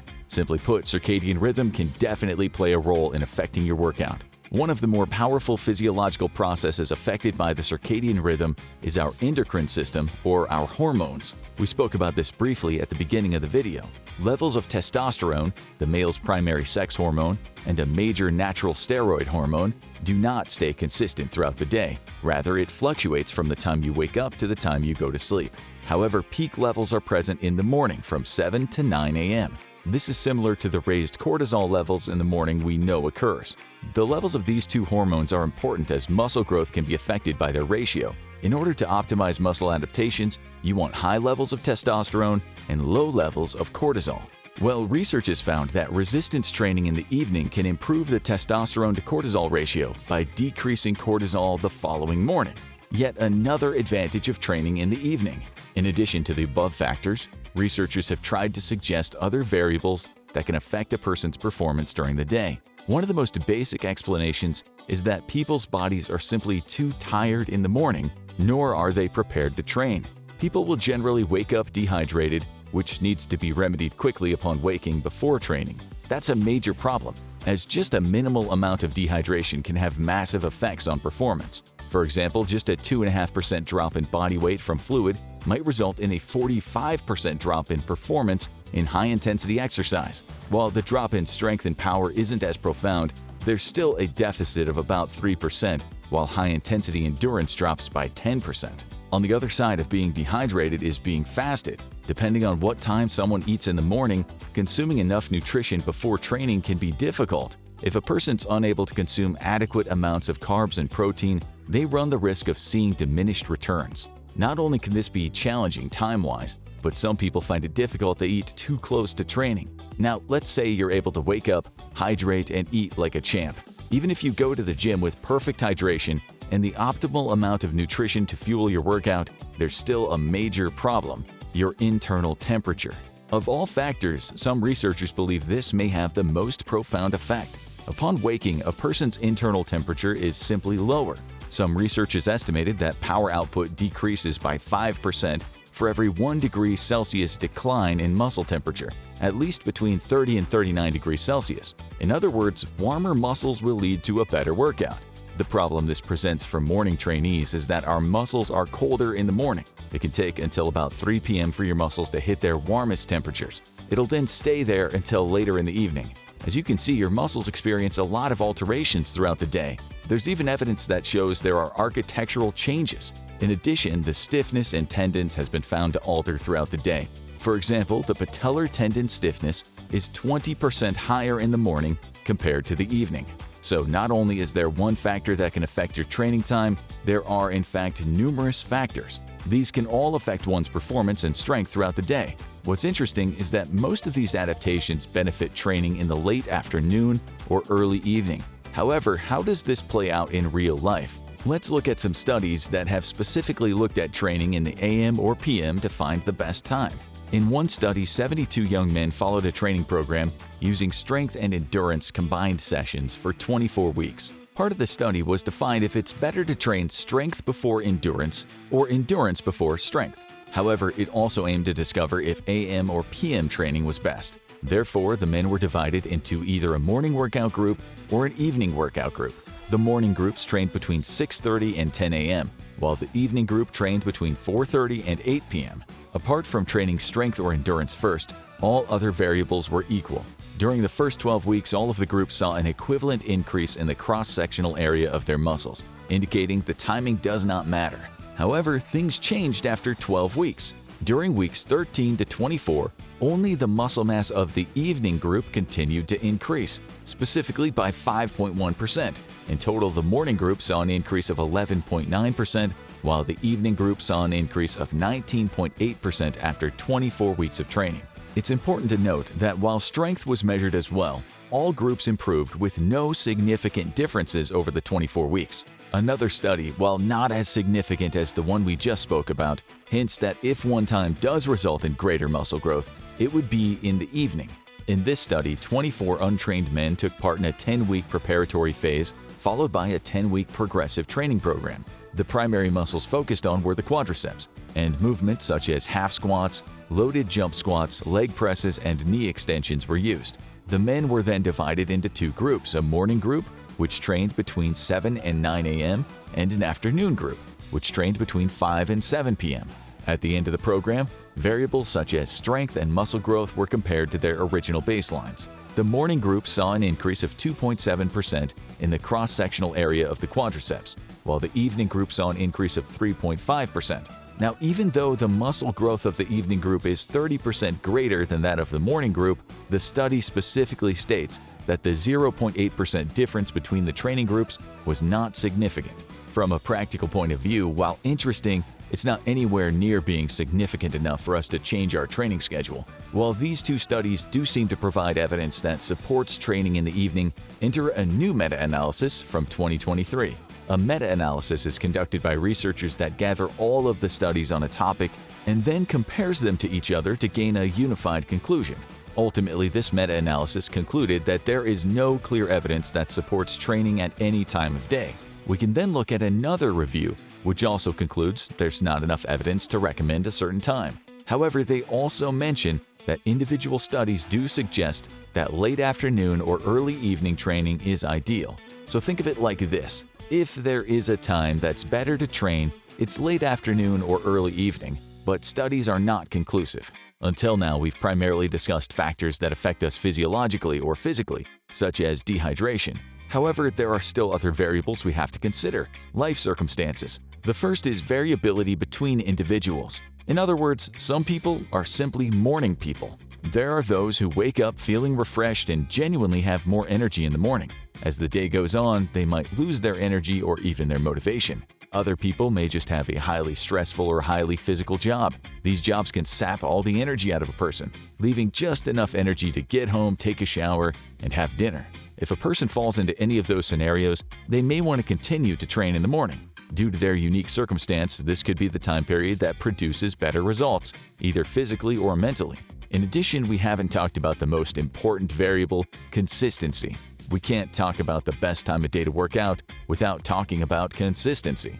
The reason that consistency is so important is that as the studies that benefit from the evening training occurred in a laboratory, consistency deals with real life. As we just spoke about, having stressful jobs that can make training in the evening difficult, training in the morning might simply allow a person to be more consistent with their workout. Or on the other hand, maybe training in the evening allows a person to be more consistent, or maybe in the afternoon.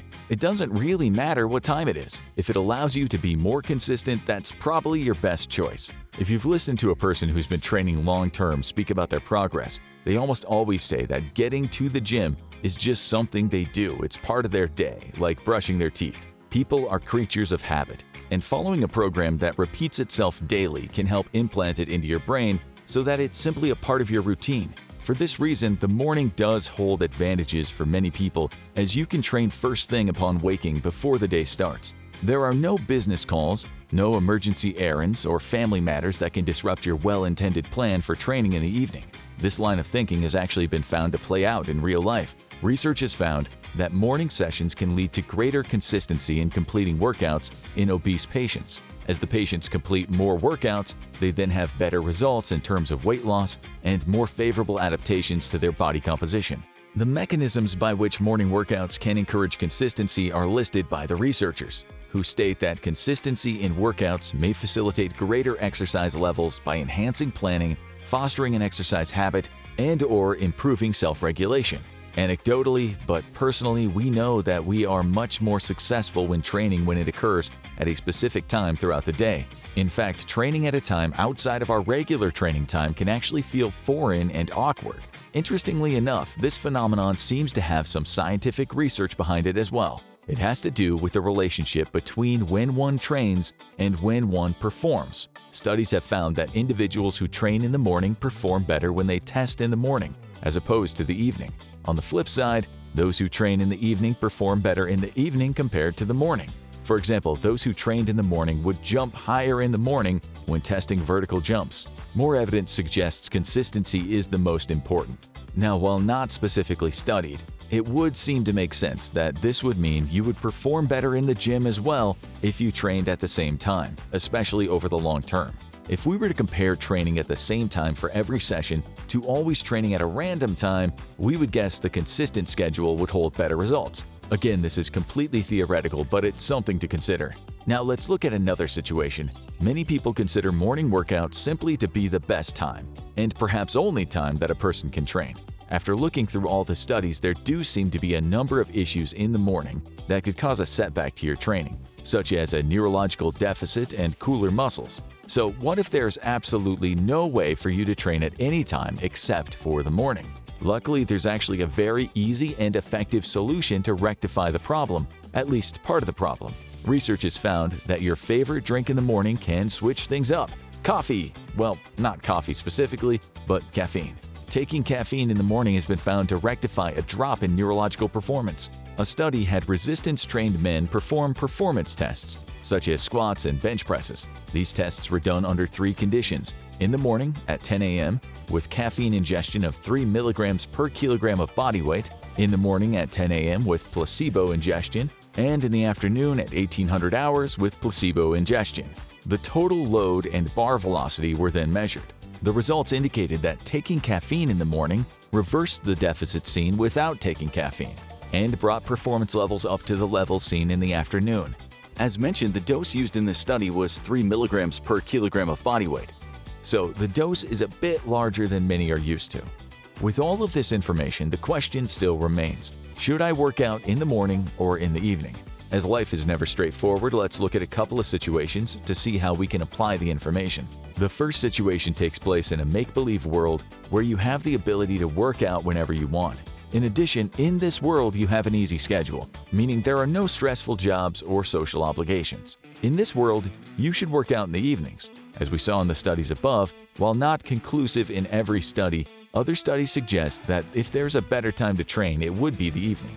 Further, if you can recall the relationship between circadian rhythm, muscle force, and time of day, muscle temperature as well, late afternoon or early evening seems to be the best time as a whole. Now let's look at a real-world situation where we have jobs, a social life, and families. In this situation, the best time to work out will be the one that allows the most consistency. Remember that training at a consistent time makes it easier to form a habit and make it part of your routine. While there are studies that suggest early evening is ideal, it's not superior enough to suggest you should rearrange your life just so you can train then. Further, there are studies that suggest consistency can lead to better results. The human body is a terribly complex machine that we still don't completely understand. Where we're missing a few pieces of the puzzle is in understanding the effect that time of day has on performance. Taken together, the studies we have are inconclusive. However, if we look at them all individually, we can see a slight preference for evening workouts. Unfortunately, one variable that laboratories can't consider is life. Our lives are extremely hectic, and merely being able to choose what time to work out is a luxury in itself and not always realistic. In other words, most people don't have a choice, as their life circumstances dictate when they train. This is why we suggest you train at the time that's most convenient for you. Train when you have time and limited stress, so you can give your session 100% and train with intensity without being in a rush. More importantly, train at a time that'll allow the most consistency, which is really the most important variable of all. Why do we use different exercises to train the same muscle? It's a common question in the gym. If one exercise trains a muscle, then what's the point of doing more exercises to train the same muscle? Why not make things simple and just do 20 sets of bench press and call it a day? The short answer is that doing more exercises will maximize your results. There's no doubt about it. And the real question we should be asking is how many different exercises should we use? So we're going to try to attempt to find out how many and why. If you've been to the gym for any length of time, you've probably noticed that a typical workout program consists of roughly anywhere between 5 and 9 different exercises. This seems to be the standard across the board. So our big question is why? More specifically, is this a good amount of exercises, or should there be more? Or perhaps even less? There are actually a few things to consider before answering this question, the first being how much work can be placed on a muscle. Since one of the most important variables in the process of muscle growth is the muscle's ability to recover for the next training session. When we go to the gym, we're essentially breaking down a muscle. Lifting weights causes stress and inflammation, which will trigger an anabolic response or the rebuilding phase. When put together, this creates a cycle of continuously stressing a muscle followed by repair. In other words, stressing a muscle is an imperative part of growth, making it a good thing, provided you're able to recover from that stress, of course. A threshold exists, though, where too much stress can actually be a detriment as the muscle is unable to recover in a timely manner. So in order to know how many exercises we should do, we need to know where this threshold lies. On top of that, we need to find out what the benefit of training a muscle with various exercises even brings. Is there any point to using a bunch of exercises, or does it just make us feel good that we're doing something different? So let's first determine the maximum amount of stress a muscle can handle, and by handle, we mean its maximum recoverable volume. Volume is the total amount of work that we put on the muscle, generally measured in a week of training. This is sometimes calculated as the total amount of weight, which is found by multiplying the sets times reps times the load or weight. However, for the remainder of this video, we'll be speaking of set volume. This is the total amount of working sets you use to train a muscle. For example, let's say you're doing bench press and perform 2 warm-up sets followed by 3 working sets of 5 reps. The total set volume would be 3. Therefore, the maximum recoverable volume means the maximum amount of working sets we can use to train a muscle in a week that still allows it to recover. Fortunately, thanks to scientific studies, we have a pretty good idea of what this number is. One of the most clear studies was a review of literature done in 2022 by a team of researchers who looked at 7 studies which examined set volume and muscle hypertrophy. To simplify things, they put the trainees into groups: those who performed less than 12 working sets for a muscle every week, those that performed 12 to 20 working sets weekly for a muscle, and those that performed 20+ working sets. They found that the 12 to 20 set group and the 20+ set group produced significantly greater gains than those who did less than 12 sets. However, there was no significant difference between the 12 and 20 and the 20+ set group. This means that after 20 sets, you'll likely start to see diminishing returns. Therefore, you should plan on performing 10 to 20 working sets to train each muscle. Awesome, so we do 20 sets of pull-ups. Well, no.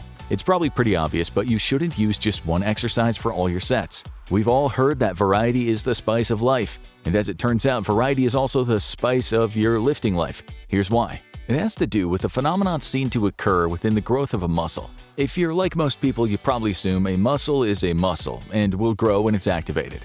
Well, it doesn't, at least not homogeneously or in a uniform manner. We need to remember that a muscle is not a single solid piece of tissue. Rather, it's a collection of smaller fibers that are all bundled together in various formations and held tightly together, kind of like a rope. At that same time, the entirety of a muscle does not have the same exact endpoints, known as the origin and the insertion. The origin of a muscle is where it attaches to the bone that remains stationary, the non-moving part. The insertion is the part of the muscle that's attached to the bone that's actually pulling the limb. Since variations can occur within the same muscle, distinct regions of the muscle will exert varying forces and experience greater strain during different movements. For these reasons, researchers have discovered that the entirety of a muscle will actually not grow uniformly when worked with a single exercise. This non-uniform growth in the muscle actually manifests in a few different ways. One area where uneven growth occurs are in the different heads of the muscle. Remember before when we talked about the origin and the insertion of a muscle? Well, many muscles will have several different origins. The muscle bellies from these origins all then run down to the bone and eventually merge into one spot. A muscle belly is the fleshy, contractile part of the muscle responsible for generating force. As they then travel to the bottom of the bone, they merge into one tendon for insertion. These heads are often of different length, width, and may even be composed of different size muscle fibers. Further, they may travel at different angles depending on their origin.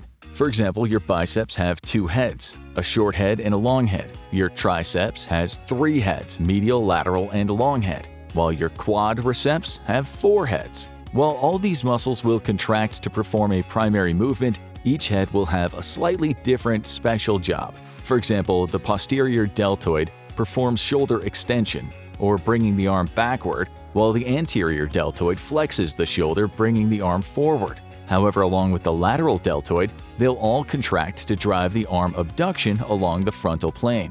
In addition, these muscles are activated differently depending on the angle of force put on it. For example, this study found that 12 different variations of the bench press made by altering the grip and bench angle hit the 3 heads of the pectoralis major differently.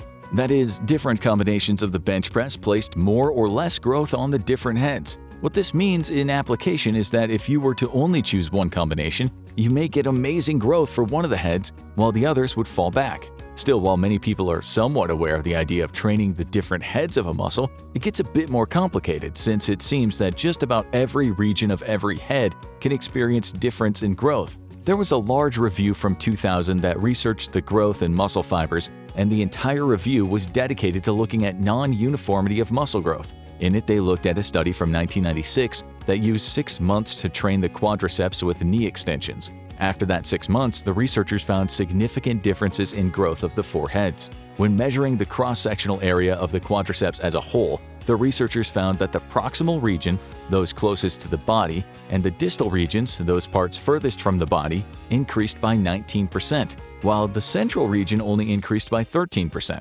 They also found that the vastus lateralis and the rectus femoris showed the greatest hypertrophy in the distal region, while the vastus intermedius and the medialis muscles showed greater hypertrophy in the proximal region.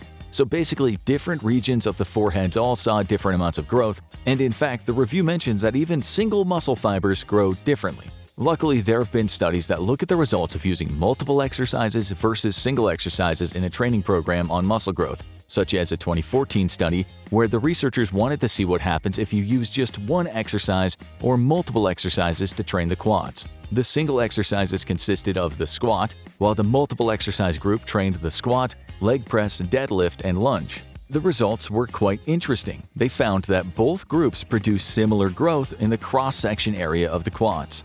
However, there's always nuance. When measuring the growth of the 4 heads of the quadriceps, they all saw even growth with the 4 exercises. On the other hand, the squat-only group only saw significant growth in the vastus lateralis and the vastus intermedius, while the rector femoris and the vastus medialis did not exhibit substantial increases in growth. That's to say, using multiple exercises produced more uniform growth, while a single exercise resulted in lopsided growth. In theory, this would result in greater overall muscle growth over time, as well as better aesthetics. The review concludes saying it would be advisable for bodybuilders to engage in different exercises to induce hypertrophy of different regions of a muscle, and that using multiple exercises to train a muscle should be an integral part of a training program. The problem is it doesn't make suggestions on how many. It seems it would make sense to use a separate exercise to specifically hit each head of every muscle. However, we only have a fixed amount of sets. Should we do 20 different exercises with only 1 set each, or is doing 5 different exercises with 4 sets better? Actually, again, we have a pretty good answer. Back in 2010, a meta-analysis was performed that compared the effects of a single set and multiple sets on muscle hypertrophy. The entire meta-analysis reviewed 8 studies to assess if any dose response existed with increased working sets. While they found that there was a positive trend toward more sets per exercise, no significant difference was found between 2 to 3 sets per exercise and 4 to 6 sets per exercise. And this was true for both trained and untrained individuals. One thing should be noted though, during the time of the study, there was a limited number of other studies that used 4 to 6 sets per exercise. Therefore, while there was a small positive trend associated with 4 to 6 sets, there simply weren't enough studies to become statistically significant. At that same time, a study from 2017 looked at the same question but specifically with upper body exercises. In it, they concluded that high sets of 3 or more aren't significantly better than 1 to 2 sets in untrained men. And in trained men, there are insufficient studies to make a conclusion. Therefore, it seems that when training a muscle for hypertrophy, 2 to 3 sets is probably sufficient, while 4 may have additional benefits. But we know that variation does, so stick to the 2 to 3 sets. And while we're talking about the number of exercises, we also need to acknowledge another very important factor: exercise selection. The exercises you choose are just as important as the number of exercises, possibly even more important. So let's examine the functionality of different exercises by looking at the biomechanics involved. Many of our different muscles actually cross not just one joint, but 2. This means flexing 2 joints can work the same muscle, but with entirely different biomechanics. For example, hamstrings cross the knee joint and the hip joint on the posterior section, while the quadriceps cross the knee and the hips on the anterior. In addition, both the triceps and the biceps cross the elbow and shoulder joint. To ensure you maximally hit each muscle, you need to be sure to hit it with exercises that mimic its function. So in order to fully hit the hamstrings, you need to use an exercise that utilizes knee flexion, such as leg curls. However, as the hamstring crosses the hips, you also need to use a hip hinge movement, such as Romanian deadlifts. Now let's look at the biceps in more detail. Have you ever realized that when you do a curl, your elbow tends to come forward? This is because the long head actually crosses the shoulder joint and assists in elbow flexion when the arm lifts up in front of the body. This is what makes the Bayesian curl a favorite exercise for smart lifters. The Bayesian curl has you perform a single arm cable curl while looking away from the weight, which pulls your arm back. When you perform the curl, you drag your elbow forward with shoulder flexion while doing the curl. Other exercises could also include incline curls. Let's use the brachialis as another example. If you want bigger arms, it's vital you train the brachialis as it runs underneath the belly of the biceps muscle. Even though you can't see it, growing it will still require more space in the arm, causing it to expand. So, how do we train it? Well, let's look at its anatomy and its function. When looking at the function of the biceps, it's responsible for supination of the forearm and flexing of the elbow, but only in a supinated position, that is, palms up. In contrast, the brachialis has only one job to do: flex the elbow, and this occurs in every position. Knowing this, we know that the best way to enlarge this muscle is by using a neutral grip, such as a hammer curl, or a pronated grip that's palms down, such as a reverse curl. This mitigates the biceps and puts the majority of the stress on the brachialis. Again, the point is that exercise selection is just as important as the number of exercises we use to train the muscle, if not more. Using 3 strategically selected exercises will be better than 4 or 5 random ones. Also realize that every exercise doesn't need to be a completely new exercise. Rather, you can simply make alterations to the movement. For example, using different grips like we saw in the chest study, as well as the discussion on the biceps and the brachialis. Also, putting the body at different angles will alter muscle activation. For example, many leg press machines have a backrest that allows you to adjust the angle. Sitting with the backrest more upright, similar to sitting in a chair, will cause greater flexion in your hips. This greater amount of hip flexion will require more involvement of the hamstrings muscle. On the other hand, leaning back more creates less flexion in the hips. This will decrease the involvement of the hamstrings and place a greater percentage of force on the quadriceps, as knee extension will become the more dominant movement. Even different foot placement can cause differences in activation. And again, remember the bench press study. The main point is you don't necessarily need a completely different exercise in your repertoire. You just need to make the correct alterations. Okay, so how do we apply everything we learned from these studies to our real life? The problem is that even with what we know, there's no clear-cut guide that tells us how many exercises we need to perform.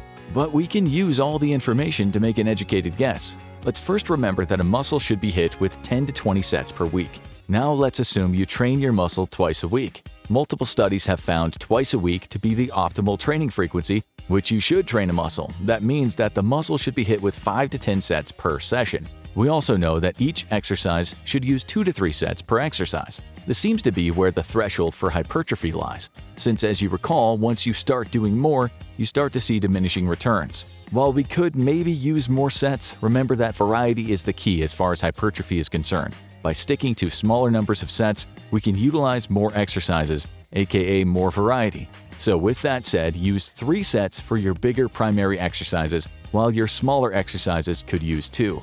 Therefore, you could train your large muscle groups with 2 to 4 exercises per session, 2 times a week. Keep in mind, the number of days a week you train can dictate this. Training 5 days versus 3 days gives you significantly more time. If you're trying to fulfill maximal sets per muscle group, you probably want to train 5 days a week, and we'll show you an example of a great program to use in just a moment. But first, one point to remember, while you can use 2 exercises that are biomechanically similar, they should be trained in different sessions. For example, let's say you're training your back. You could perform bent over rows in one session and the T-bar row or a bent over row with an underhanded grip in the second. Now when it comes to your smaller muscles, specifically the biceps and triceps, there's a little more nuance. Keep in mind that your arms are trained during every single upper body compound movement. For example, the biceps are hit during pull-ups, while the triceps are hit with bench press. Therefore, they would only likely need an extra 10 sets of isolation work a week. That's max. This would equate to about 1 to 2 exercises a session. Again, that's a maximum. Further, your shoulders get hit a lot with every pushing and pulling exercise. Every type of horizontal movement trains the front deltoid, while every pulling exercise trains the rear deltoid. Therefore, they wouldn't need 3 to 4 shoulder-specific movements. They can also be good with around 10 specific sets a week. All in all, if we were to take everything into consideration, with a 5-day split, it would look something like this. Session 1, which targets the chest and back and consists of bench press, 3 sets of 5 reps or a 3x5, chin-ups 3x5, chest dips 3x8, T-bar row 3x8, barbell shrugs 3x10, cable fly 2x12, reverse fly 2x12, and face pull 2x12. Session 2 is all about the lower, so you'll do deadlift at a 3x5, front squat 3 sets of 6 reps, barbell good morning 3x8, machine hack squat 3x8, lying hamstring curl 2x12, leg extension 2 sets of 12 reps, calf raise 2x12, and finish with some core work. Session 3 hits the shoulders, chest, and arms. Military press 3 sets of 6 reps, incline dumbbell bench press 3x6, Arnold press 3x8, dumbbell pullover 3 sets of 10 reps, decline cable fly 2x10, rope upright row 2x10, hammer curl 2x12, overhead triceps extension with a rope 2x12. Session 4 is lower again, but with different exercises. So we have the back squat with 3 sets of 5 reps, Romanian deadlift with 3x5, split squat 3x8, hip thrust 3x8, leg extension 2x12, Nordic curl 2x5, standing calf raise 2x12, and some core work. And then session 5 is back, shoulders, and arms. rack pull, 3 sets of 5 reps, seated dumbbell overhead press 3x8, dumbbell row 3x8, lat pull down 3x8, lateral raises 2x10, face pull 2x10, easy curl 2x12, and triceps push down 2x12. There's one more factor to consider. You can swap out your exercises, or that's to say you should swap out your exercises. Swapping out your exercises gives you the ability to provide even more stimuli to your body to challenge it while also keeping things interesting. However, you don't want to swap out too often, as it will not allow you to properly apply progressive overload. Progressive overload is the idea that in order to see continuous muscle adaptations, such as size or strength, one must continually place a greater demand on the muscle over time. Therefore, swapping exercises weekly does not allow a lifter to improve upon their lift, as they're always changing what they do. Rather, you want enough time to become accustomed to the exercise and then improve upon it. Once you train the exercise for some time, your progress will begin to slow, and then you can swap. Unfortunately, there's no hard number for this, but generally a time period of 4 to 8 weeks is given. We would advise to use the longer period of 6 to 8 weeks for your larger compound exercises. On the other hand, your isolation exercises could be swapped every 4 weeks. Keep in mind, you can swap them all at once, or you could even just swap one per week. As we see when it comes to exercises, there does seem to be some truth to more is better, at least in terms of variation. Therefore, your goal should be to utilize the largest variation of exercises within your ability to recover. Program them in a sensible manner so that you can apply progressive overload to them before any swapping. If you can do that, you'll have the optimal amount of exercises to maximize growth. What do deadlifts, squats, and leg press all have in common? We'll tell you in a second, but first let's talk about one of the most popular body parts people like to train, your glutes. Increasing the size of the derriere is extremely popular among gym goers, especially the ladies. It's easy to do since there are a ton of awesome glute exercises. However, it becomes a problem when people only want to grow their glutes but not their legs. Now we have a problem. So what do those first 3 exercises have in common? They're awesome glute exercises and you won't be doing them. Find out why as well as what exercises you should be doing in this video. Plus, we're going to even throw in some glute training hacks as well as a free program. In order to train your glutes without hitting your legs and get optimal results, there are a few bits of information you must know. First, you need to know what exercises you should use. You also need to know which ones not to use. You'll then need to know how to use these exercises, for example, what weight to use and how many reps. You'll also need to know the key training variable to bigger glutes. We're going to share this with you as it ties all of your training together. We'll throw a few hacks throughout the video as well.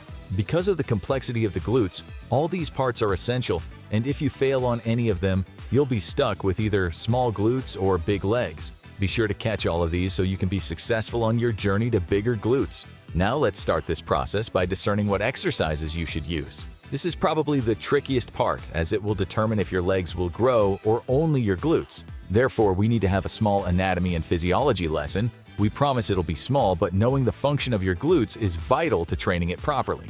It will allow us to pick the best exercises to isolate them, as well as what exercises to steer clear of.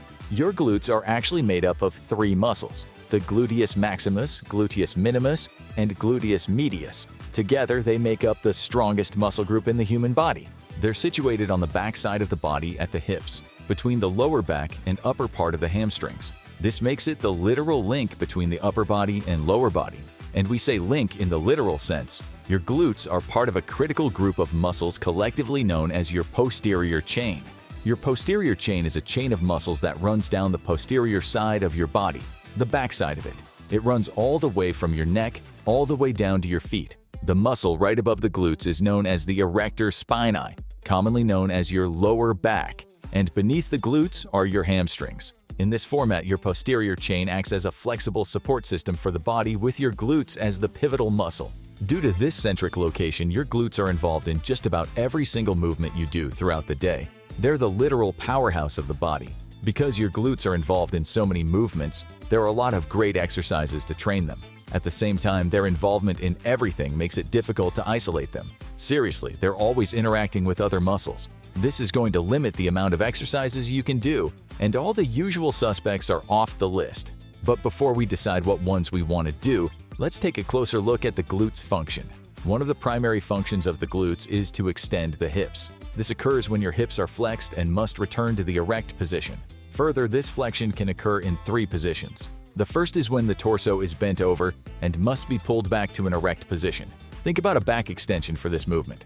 The second is when the hip is flexed but only the legs are forward and must be pulled back. A good example is when you're walking, your leg goes forward, plants on the ground, then drives the body forward. The third is when both your legs and torso are flexed forward like in a deadlift. In all of the movement patterns, the glutes are the primary driver. This is why exercises like deadlifts and Romanian deadlifts are commonly used to train the glutes. So, should you use them? No! At least these deadlift variations. Yes, they train your glutes, but they also train your hamstrings. There are some good deadlift variations we'll go over later. Another very important job is hip abduction, or swinging your leg to the outside, away from the body. External rotation is another movement pattern similar to hip abduction. Think about being in the lower part of a squat position. Hip abduction is what's responsible for preventing your knees from falling inward and keeping them pushed out. Both of these movements might be okay, but there are a few variables you need to consider. But first, let's go over the exercises you can't do. Knowing these will be very important as many of your common go-to glute exercises aren't go-to anymore, especially the big ones. Right off the bat, we need to cut out all types of squats and lunges. This includes back squats, front squats, sissy squats, split squats, step-ups, dumbbell lunges, goblet squats, all of them. Even the leg press is a no-go. All of these squat exercises include knee flexion and extension. Some include a lot. What this means is that the quadriceps are going to be activated, making these a no-go. Another group of exercises are your hip hinges. Now, this group of exercises consists of some classics for the glutes: deadlift, Romanian deadlift, sumo deadlift. This also includes single leg variations of these, such as the single leg Romanian deadlift. By their definition, hip hinges involve the flexion and extension of your hips. While the hamstrings are primarily responsible for flexing the knee, they're also involved in hip extension, especially when there's a greater degree of hip flexion. Remember this, as it will be important for the exercises you should do. But what this means is that all of these premium glute exercises are off limits. Even the barbell hip thrust is up for question. Generally regarded as the best glute exercises, only certain people can use it. So keep watching to find if it's suitable for you. So now you're probably asking, then what can we do? Don't worry, there's still enough to keep you busy. First, you want to use exercises that don't have knee extension, or very minimal amounts. If you do this, you will effectively take out the quadriceps. At the same time, you don't want an exercise that has a significant amount of hip flexion.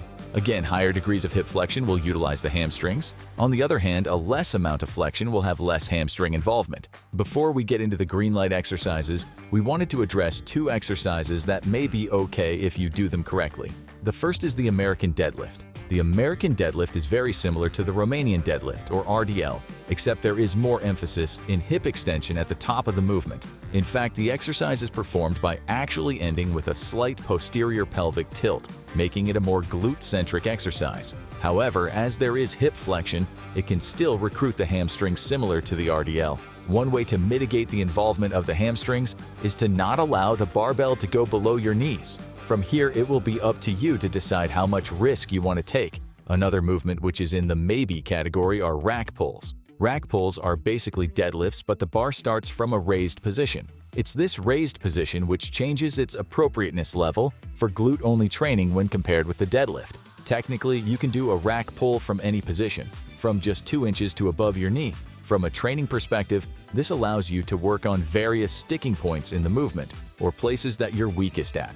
However, for our situation, we want to adjust the height to mitigate the use of the hamstrings. So similar to our advice with the American deadlift, start with the barbell a few inches above your knees. This will mitigate the use of the hamstrings. You can also choose to end in a similar manner as the American deadlift. When you perform both, focus on driving your hips forward rather than pushing your legs down, which will activate your quads. So now let's get into exercises that will definitely be good for you, and we'll then explain who can use the hip thrust. The first is the glute bridge. These exercises look similar to the hip thrust. However, with a hip thrust, your back pivots on the back of a bench, increasing the range of motion in the hips, which also results in greater knee flexion.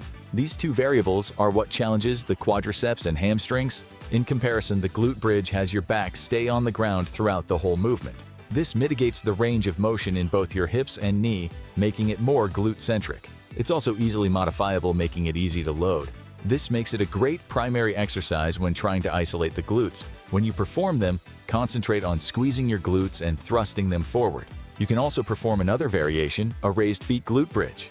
Another hip extension movement is the cable pull-through. This is performed using the cable machine and a rope.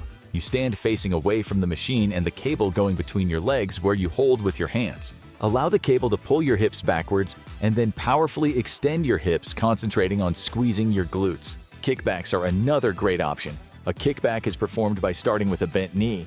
You then drive the leg backward while simultaneously extending the knee. A good movement to think about is horse bucking. That's what you want to do. A great variation is a standing cable kickback. You will attach the cable to your ankle, then perform the same kickback motion. You can also perform this from the quadruped position. Back extensions are great, but you must train them properly. While you set up, be sure to have your feet flared out. This will mitigate use of the hamstrings. Reverse hypers are awesome movements to perform. Ideally, you have a reverse hyper extension machine at your gym. If not, you can do a variation by leaning over a box and doing a kickback with both feet. Two other great movement patterns are hip abduction and external rotation. As far as the gluteal muscles, these exercises are going to primarily target the medial glutes. These are the glutes on the side of your thighs. Because of this, you actually have a lot of options to train these. The first is a standing hip abduction exercise performed with a cable machine. Connect the cable to your ankle and swing your leg out to the side, keeping it straight. You can also use lying hip abduction using body weight or a band. This is done by laying down on your side and while keeping your leg extended, lifting your leg up. Another choice would be quadruped hip abduction external rotation. Get on your all fours and then lift a leg out to the side. Okay, so it might look a little like a dog peeing on a fire hydrant, but it's a great exercise for your glutes. Now, one of our favorite glute exercises are frog pumps. Frog pumps are performed by laying on the ground with your feet together and your hips open. From here, you then perform a glute bridge. As your legs are out to the side, it eliminates the involvement of the quadriceps and hamstrings and places all of the force on the glutes. And now for the hip thrust. Who can do them? Due to the biomechanics, it will unfortunately train the hamstrings and quadriceps. However, people's individual body structure can dictate to what degree they feel the movement in different muscle groups. Try them. If you feel it in your hamstrings or quadriceps, you need to try some other exercise. However, if you don't and are okay with a possible little leg growth, do them. So now that you know what exercises to use, let's go over some programming. We'll then put all this together with a free program. But first, a training hack. Use a mind-muscle connection. The mind-muscle connection is a method of training when you focus on the specific muscle you want to activate. This will increase activation of that particular muscle to a higher degree. What was once just a theory, thanks to sport researchers, we now know this is a real phenomena. Using a mind-muscle connection will improve the training of the glutes while also helping to further isolate it. This is very important for the hip thrust. Now for the training variables.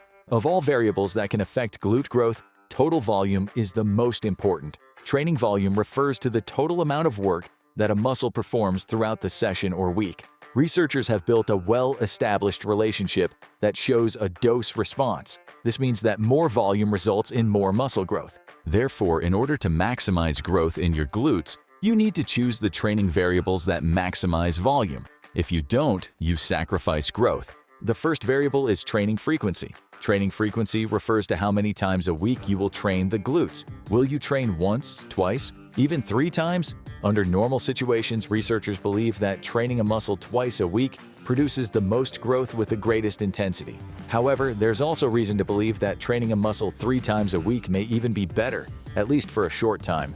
Therefore, you should train at least twice a week, 3 times if you're in a hurry to get bigger glutes. Another variable which can optimize muscle growth is your rep scheme. Your rep scheme refers to the number of reps and sets you perform a movement. Ultimately, you should use the entire rep scheme. This includes 1 to 15 reps. However, your glutes are always working, so using very high reps of 15 plus once in a while is beneficial. You'll see how this plays out with your program. That said, your ideal range for muscle growth is going to be a moderate amount of reps, from 8 to 12 reps. This range produces the most reps at a heavy enough load to produce maximal growth. Now it's time. We can now talk about the most critical component in your glute training. It's a principle known as progressive overload. Progressive overload states that for continual muscle growth to occur, it must consistently experience slightly greater work. This basically means that you need to lift slightly more every week if you want bigger glutes. By lifting more weight or doing more repetitions, you are sending a message to the body that it needs a bigger, stronger muscle to deal with the extra stress. In your case, you need to put more work on the glutes. To get your glutes to grow, this is what you need to do. On a weekly basis, increase the work performed with your exercises. For example, let's say that one week you perform the American deadlift with 100 pounds and perform 10 reps. This means that your total training volume that week would be 1,000 pounds. Now, if you keep lifting 1,000 pounds every week after, you'll sweat and burn some calories, but your glutes won't get any bigger.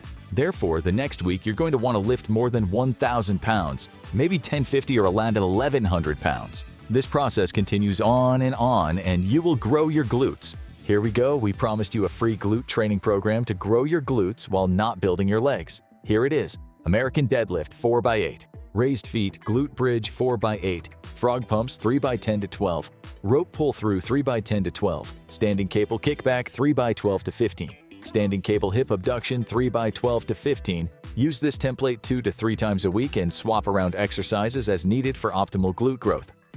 It was a Saturday night, and Alex had some of his friends and co-workers at his place for a little shindig. Nothing crazy, just some friends getting together over the weekend to let some steam off. He and his colleagues work at an accounting firm, so it's not the most exciting job there is, but it pays the bills. While you may assume his job is relatively safe, you may be surprised by how much he and his friends complain about their achy backs and necks. In fact, most of them take some sort of pain reliever to help deal with the discomfort. And no, they're not old. They're all in their 20s and 30s and are relatively healthy, so what's the problem? Sitting. As accountants, they are sitting all day long. Sure, it's nice to think they sit up nice and tall, but let's be real. They may be able to do that for the first 10 minutes, and then it's back to lazy posture, slumped over with their head hanging down. The party was a great time and eventually wound down. Later that evening, after they all went home, everyone posted picture into their group chat to share memories of the awesome night. And that's when reality hit Alex hard. Have you ever seen a picture of yourself and thought, wow, do I really look like that?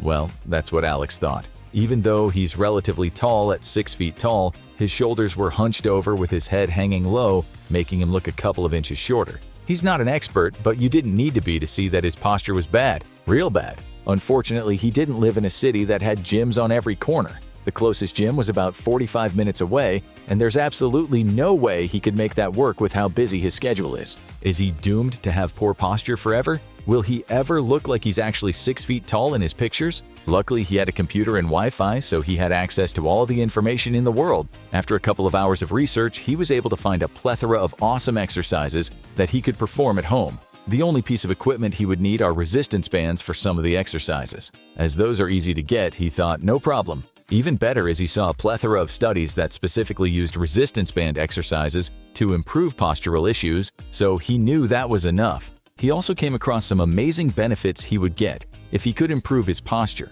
However, he'll need to actually do the exercises before he can experience these benefits, so they will be saved for later in the video if he does the proper training. Alex saw that poor posture is a result of your spine holding your back, shoulders, and neck in an unnatural position out of alignment. The human body is highly adaptable and will form to its environment. This can be a good thing so long as you are training it correctly. However, when you place your body in an unnatural position, your body will eventually adapt to that. This can result in your spine being out of alignment due to tight muscles, muscle weakness, and asymmetries, all of which can cause discomfort and pain. Now, what makes matters so discerning is that poor posture is generally the result of lifestyle behaviors. Things like sitting down all day and staring down at a computer screen. Eventually, your body will adapt to these positions, as it did with Alex. So, what's considered bad posture in the first place? There are several unnatural postural positions that can contribute to poor posture, but Alex noticed 3 major issues. You may have one or all of these. The first is termed forward head posture. With good posture, a person's spine will align vertically with their spine. Now, when the head protrudes forward out of alignment, the individual is said to have a forward head posture. This condition can be so severe in some individuals that in order to look forward, they will actually need to tilt their heads up to see. Thankfully, Alex's isn't this bad. The most common cause is from a person who sits with their head constantly tilted forward, such as when looking at their phone. At the same time, weak upper back muscles are another common cause. This will be important when Alex gets to the exercises. A person who has a forward head posture can place a greater amount of pressure on the spine due to the load of the head pulling down. The most common effect of forward head posture is stiffness and pain in the neck. However, because the head is tilted forward, there are also reports of it causing balance issues and even respiratory problems. It's also one of the reasons that causes this next postural issue, forward shoulder position. When a person's shoulders roll forward, it's said that they have a forward shoulder position. The problem is, just about everybody rolls their shoulders when not thinking about it. One reason is we're always holding something in front of us, usually your phone. Another major cause is just being lazy. To relax, we sit slouched and our shoulders roll forward. This movement often becomes a habit and is repeated over and over, ending with tight chest and shoulders muscles and strained back muscles. A person who suffers from forward shoulder position can experience back pain, neck pain, and even poor blood circulation. This posture is usually a result of constantly being slumped over with rounded shoulders. When done chronically, the back and shoulders will adapt to this position. The third postural problem that Alex knew he should deal with is the anterior pelvic tilt. Anterior pelvic tilt occurs when the upper portion of the pelvis leans forward, causing the butt to stick out. A major cause of this happens to be sitting. Sitting for excessive amounts of time can weaken the glute muscles, which may even lead to atrophy or muscle wasting. Being in this weakened state, the glutes can't hold the pelvis in an aligned position, allowing them to be pulled forward. It was time that Alex fixed these issues. He did the research and it's time to get to the exercises. To start, Alex wanted to use some stretching exercises to start loosening up all of his tight muscles. He wanted something that he could use daily and perhaps even nightly to start to fix the issues and always be on top of it. He first did a move called band shoulder dislocates. Standing straight up, he held the resistance band in both arms, keeping the band tight and hanging freely. Next, he raised his arms out in front of his body and continued until the band was going over his head. He continued until the band was now across his glutes. The most important part of this movement is for Alex to keep his arms extended as well as keeping his back nice and tall. He immediately felt these loosening up his chest muscles and shoulder joints. At the same time, they were training his upper back. Next, Alex knew he needed to stretch out his back. So he laid on the ground and performed the cobra pose. He had read this is one of the best exercises he could do to stretch and loosen the entire back. Keeping his lower body flat on the ground, he put his hands below his chest and pushed his upper body up from the ground. His entire back down to his waist was arched up.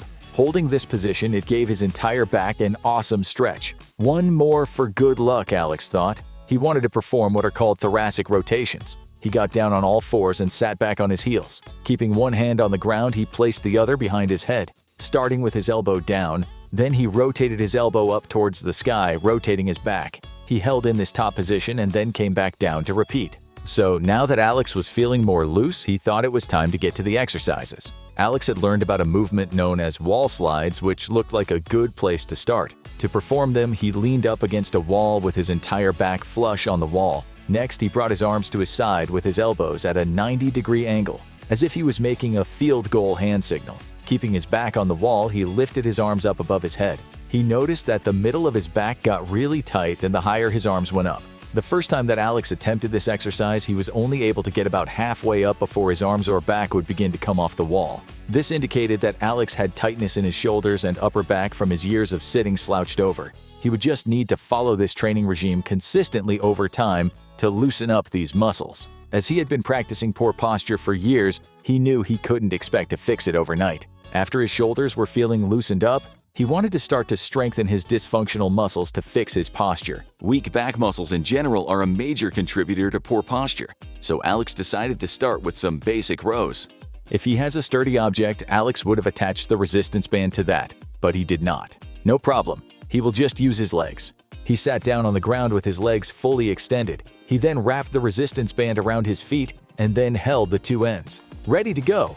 Alex remembered to keep his chest out and shoulder blades pulled back as he pulled his elbows back, pretending as if he was trying to touch the wall behind him with his elbows. Alex remembered going through the causes of poor posture, and one of the usual suspects was the upper back muscles. Basically, Alex would need to train and strengthen these muscles to pull his shoulders back where they're supposed to be. He had consistently seen one that seemed to be a favorite, the resistance band pull-apart. The band pull-apart is a classic in the world of strength and conditioning and is often used in warm-ups and mobility sessions. The popularity of the band came from its simplicity, which Alex would learn to love. Standing up straight, he held a band in both his hands, keeping all the slack out. Next, he raised his hands to shoulder level and then pulled his arms out to his side. It was as if he was performing a reverse hug. Ooh! Alex immediately felt these in the middle of his back, rear delts, and his shoulder blades. At least he knows he's doing them right. The band pull-apart is ideal to improve shoulder mobility, increase the strength of the upper back and shoulders, and increase the stability of the scapula, more commonly known as the shoulder blades. Another popular one he had seen is the face pull. Like the band pull-apart, the face pull is very popular, and you can often see it performed in the gym. However, you'll likely see it done wrong. The only thing that rivals the effectiveness of the face pull is the extent to how often it's performed incorrectly. As it's called a face pull, this is what people do. They pull it towards their face. This makes sense, and it's how Alex probably would have performed if he had not done his research. Instead, he pulled the band towards his face until about halfway. He then externally rotated his shoulder so that he finished with his arms pulled all the way back, with his arms looking similar to a field goal. He made sure to pull back as far as he could with a full range of motion. Okay, so that's the upper body taken care of. But as Alex read on, he learned that the cause of bad posture isn't isolated to one area. The body is a machine with working parts that are all interconnected. Therefore, a weak muscle anywhere in the chain can have an effect on another part. This led him to learn he'd need to strengthen his core if he wanted to maintain that 6-foot frame. You see, Alex's core is responsible for providing his spine rigidity and plays a large part in giving him his shape. If his core is weak, it will not be able to support his spine, especially for longer periods of time. Now, when Alex hears the term core, he likely has the same idea of many recreational lifters. The core is just another term for abs, not quite. The core includes all of the muscles responsible for supporting the spine, which includes the abs. So in addition to his abs, another important muscle group he will need to strengthen is the lower back, specifically the erector spinae. The erector spinae starts at the pelvis and then runs up the back, branching out into 3 muscle columns on each side of the spine. These muscle columns run along the back and branch out towards the side to support the torso from the posterior side. One of the best ways he could train the core at home is with the plank. To perform the plank, he got on the floor resting on his forearms and his feet. He made sure that his body was fully extended and his core tight as possible. It's important he didn't let his hips sag nor keep them too high. This was relatively easy for him, so he used a narrower stance with his feet. Putting his feet together created a narrower base, resulting in more instability. Once these became easy, he performed a single-leg plank, which is performed with one of his legs lifted into the air. He could also use a variation known as a unilateral plank. These are planks performed on one arm. Supporting his body weight on one arm will cause his body to want to sag down to one side. To prevent this from occurring, he must tighten his entire core to prevent it from rotating. These are tough but will build a powerful core. With the plank done, he then flipped on his back for an awesome postural core exercise, the hollow hold. Initially seeing these, Alex thought these were easy, but after reading a bit, he learned that's not so true. To perform it, he laid down with his arms stretched out above his head. Here, he extended his legs and arms as much as possible. From here, he then lifted his arms and legs so that his body made a very wide U shape. However, he knew the most important part was that his back stayed flush on the ground. Therefore, concentrated on pushing his belly button down towards the ground to keep his entire back, especially his lower back, on the ground. And woo, he really felt that. He tried to hold as long as he could to give himself a baseline. His first time he only reached 15 seconds, but knew 60 seconds was going to be his goal. Another area that could be causing his back pain and poor posture are his glutes. Alex knew that he sat a lot, making this a prime suspect. There are some great exercises that anyone can use right now. The first one Alex wanted to try were from some video he found online that were called a glute bridge or a single-leg glute bridge. Concerning the technique, he thought these looked pretty simple to perform. However, looking at the faces of the people performing them in the video, they looked pretty tough. He thought he might as well give them a shot, so he jumped on the floor and got to it. Laying over on his back, he laid flat on the floor and pulled his legs up towards his body so his knees bent until his shins were vertical. Just like the video said, he drove his heels into the ground and thrust his hips up towards the sky until the hips were fully extended. In this position, he then performed isometric leg curls. Isometric meaning the muscle doesn't actually move the body. To do this, he pretended as if he was trying to drag his body along the floor while still pushing his hips up. Woo!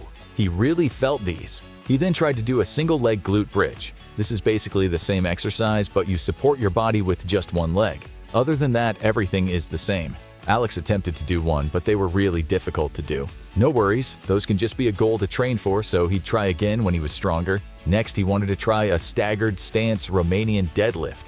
These are Romanian deadlifts performed by placing one foot in front of the other.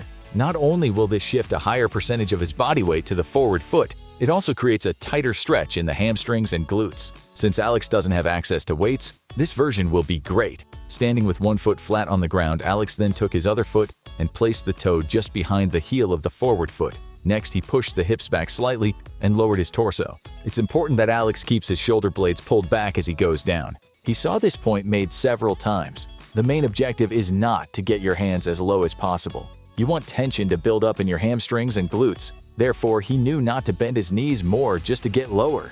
He lowered his body down until his hands were about midway down his shins. This is where his form started to break. As he came back up, he concentrated on flexing his glutes and driving his hips forward.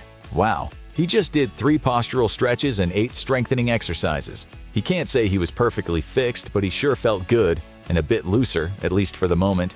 Alex began his posture training religiously.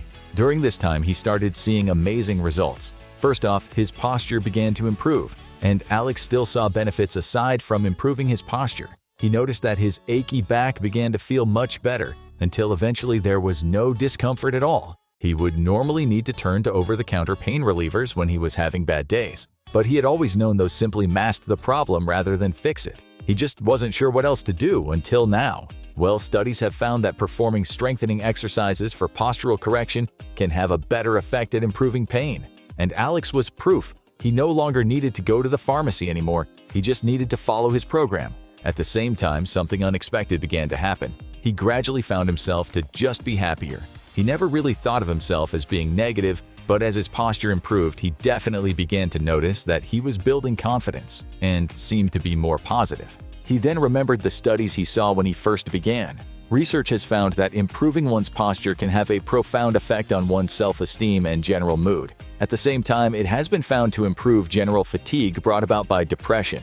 In fact, you can try these right now. Stand up tall with Alex, chin up and shoulders pulled back. Doesn't that feel great? Now imagine feeling like that all the time, every day. Sounds good? Then be sure to follow these posture improvement workouts. Oh, one more thing first. Check out this new pic of Alex, standing tall at 6 feet. Posture stretches.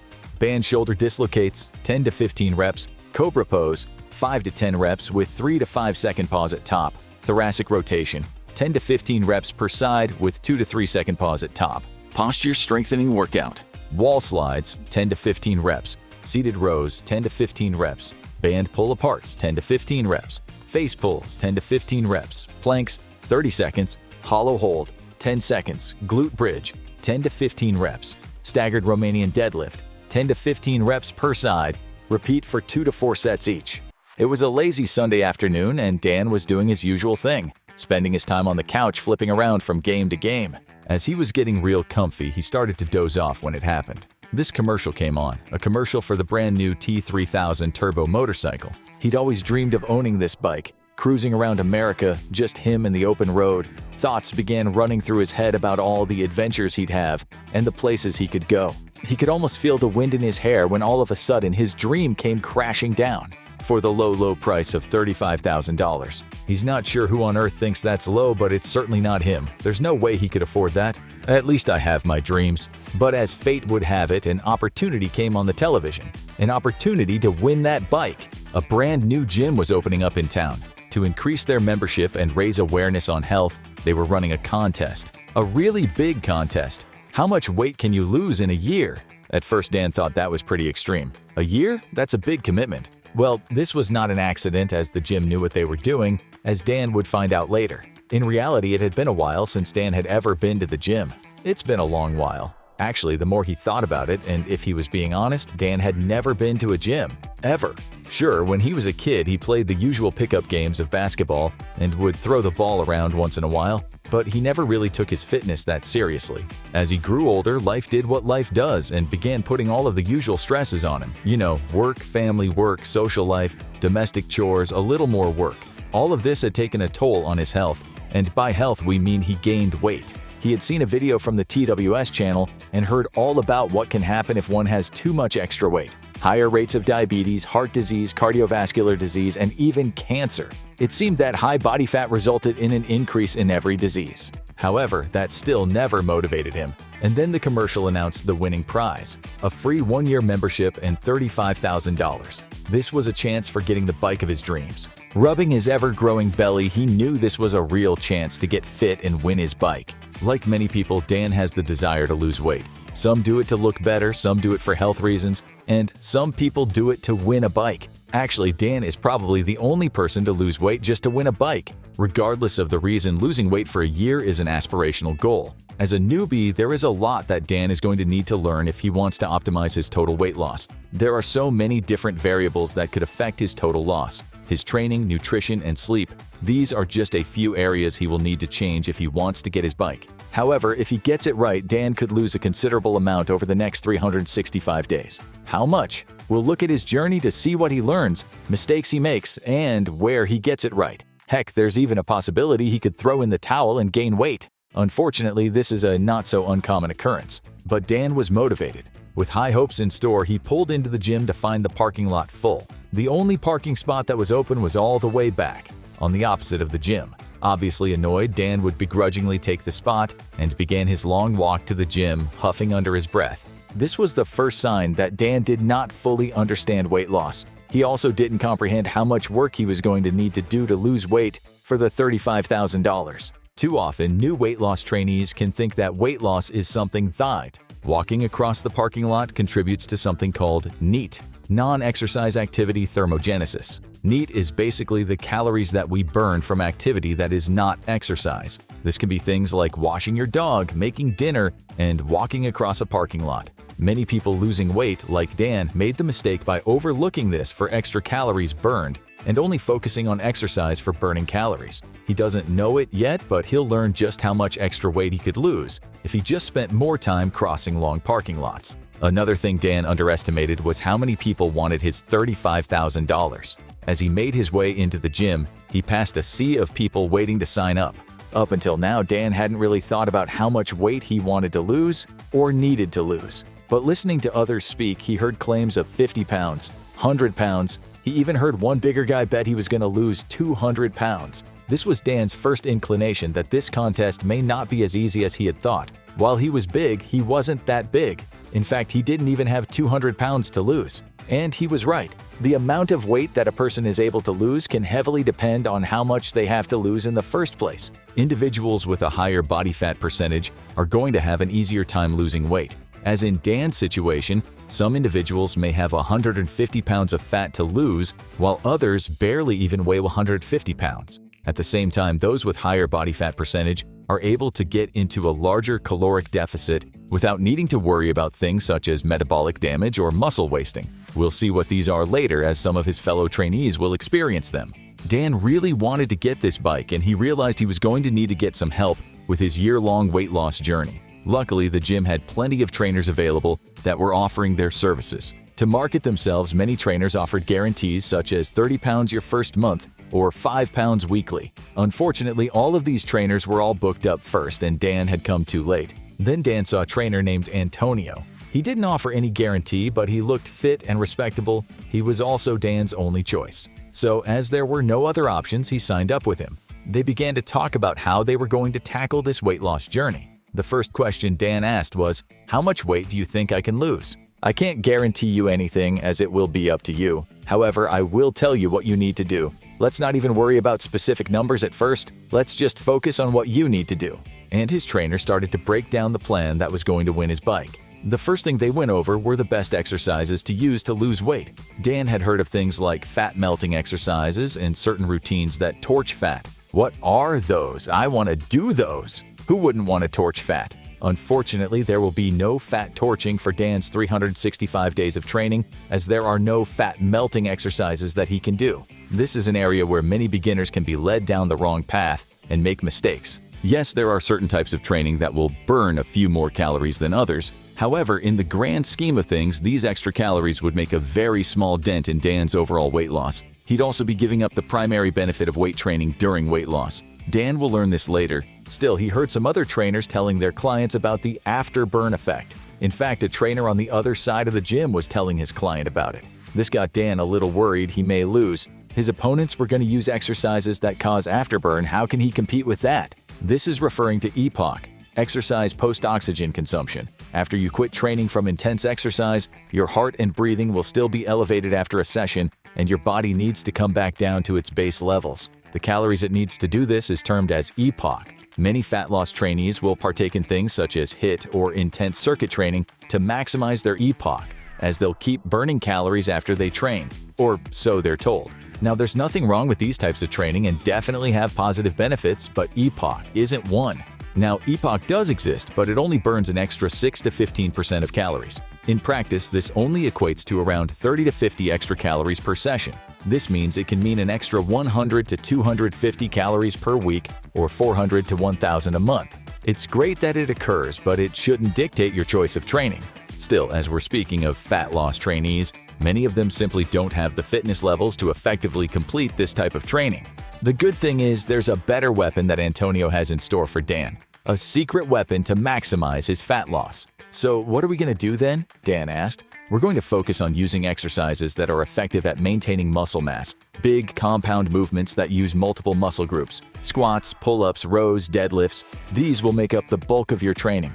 These will help ensure we save your muscle mass throughout the year. This is the primary goal for resistance training during weight loss. Heck, you may even build some muscle. So don't sacrifice this benefit just so you can possibly burn a few extra calories using other types of training. Plus, they will still burn a significant amount of calories as they use so much muscle mass, and you can still get a little EPOC as a little bonus. Fair enough, that makes sense. So then how are we going to lose weight? Your nutrition. Nutrition will always be the primary way you lose weight, Antonio explained. To understand how nutrition will lead to weight loss for a year, you need to understand TDE.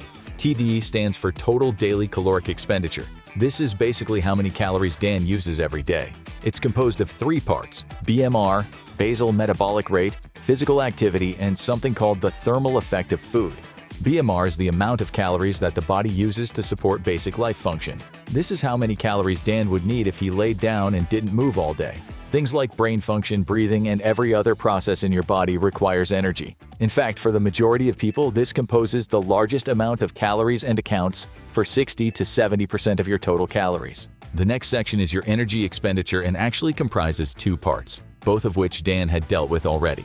The first is physical activity from exercise, also known as exercise activity thermogenesis or EAT. There's also NEAT or non-exercise activity thermogenesis, which includes all other activities that's not exercise like walking across the parking lot. The third part is the thermal effect of food or TF. It's important to keep in mind that all processes require energy, including the digestion and utilization of food. This is TF, the amount of calories that Dan would use simply by eating different amounts of food, and accounts for about 10% of your total calories. However, beginners can increase this by eating a certain type of food. This amounts to free calories, as you don't need to do anything else but eat. In fact, if there are secrets to fat loss, this is one of them. We'll go over this later to explain in more detail. It was determined that Dan's TDEE was about 3,000 calories a day. When Dan heard 3,000 calories, he thought he could easily get away by cutting that in half, 1,500 calories a day. He really wanted to win that bike. He told Antonio his plan, which he replied with a, "Yeah, that's a really bad idea, we're not going to do that."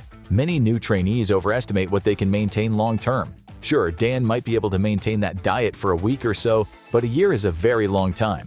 Antonio explained to him that setting up unrealistic goals is one of the fastest ways to fail on a weight loss journey. This is vital for you to understand as you begin your weight loss journey.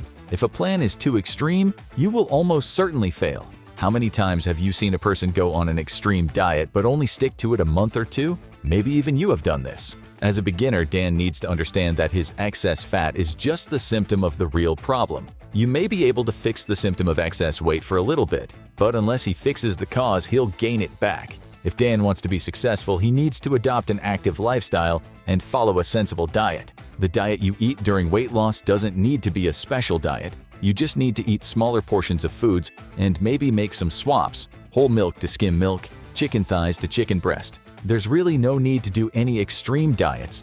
Do what you can sustain. Long-term success is the only type of success. Antonio then let Dan in on a little secret. This is why the gym made the contest span a year. You often see 30-day challenges and other quick-fix type events. The gym knew these don't work. Rather, they wanted to promote a healthy lifestyle long-term, as that's the only true fix for weight loss. Okay then, what do you think I should eat? Everyone's meal plan is going to be individualized. However, a good rule of thumb is to get into a 300 to 500 caloric deficit.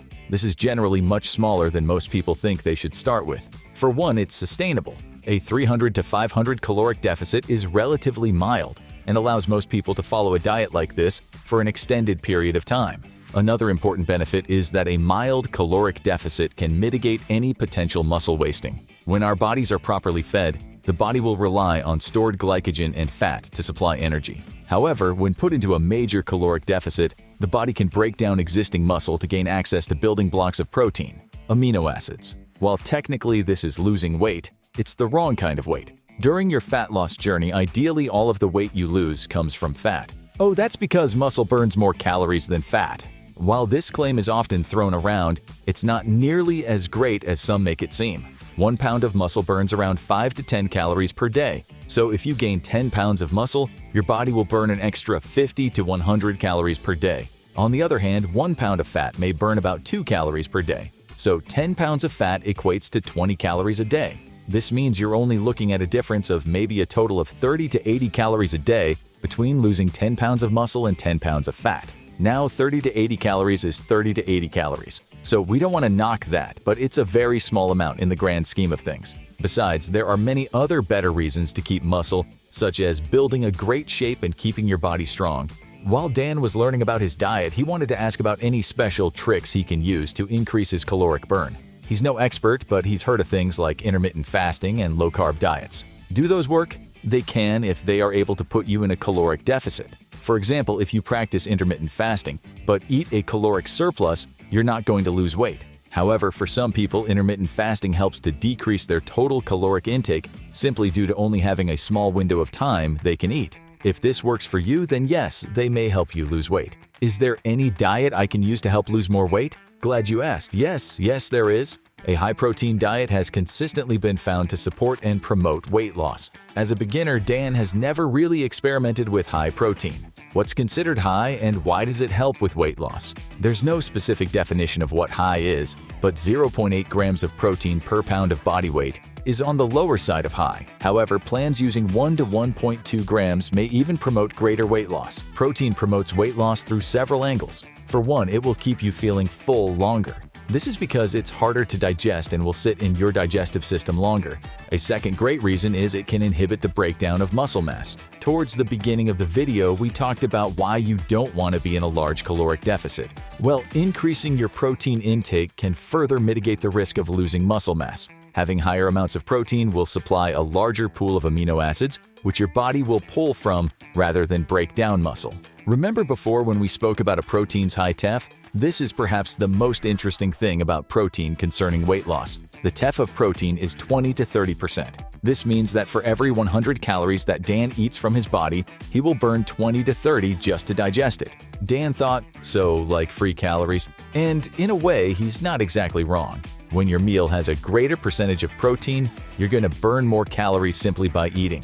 For this reason, trainees are encouraged to eat a higher amount of protein and decrease their carbs to compensate. Alright, so I train hard, caloric deficit, high protein, anything else? Yep, be sure you sleep well. Simply getting adequate sleep has been found to put your body in an anabolic state and encourage the breakdown of fat while in a caloric deficit. On the contrary, those who are sleep deprived tend to hold on to more fat as they sleep while muscle is broken down instead. Oh wait, one more thing, your secret weapon. Dan liked the sound of that. Increase your NEAT. We spoke about NEAT before, now we're going to make use of it. Too many beginners only focus on the gym for losing weight. However, that only accounts for maybe 4 to 6 hours a week. What are you doing with the rest of your time? Increasing your daily activity is one of the best tools a beginner can use to increase their overall fat loss. You've probably heard of 10,000 steps a day. This is what NEAT is. Now, there's no scientific evidence to specifically support the number 10,000. However, the idea is to get up and move more, and 10,000 steps works. Your success will depend on how you spend your time outside the gym.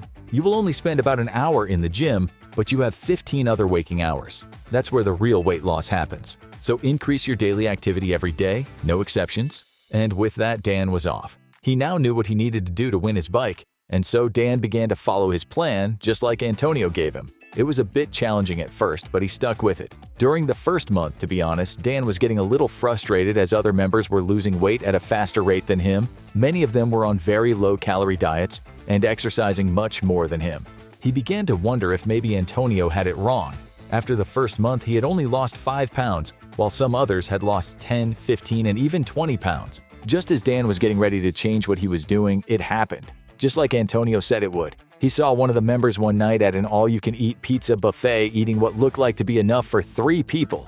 He also noticed that some of the members, who at first were very enthusiastic, started to look less happy when they came to the gym. They just looked tired, and then they stopped coming altogether. But he kept on his program, slow and steady. He parked across the parking lot to get his steps in, pushed it hard in the gym, and got his nutrition right. What he found interesting was that after about a month or two, this all started becoming second nature to him.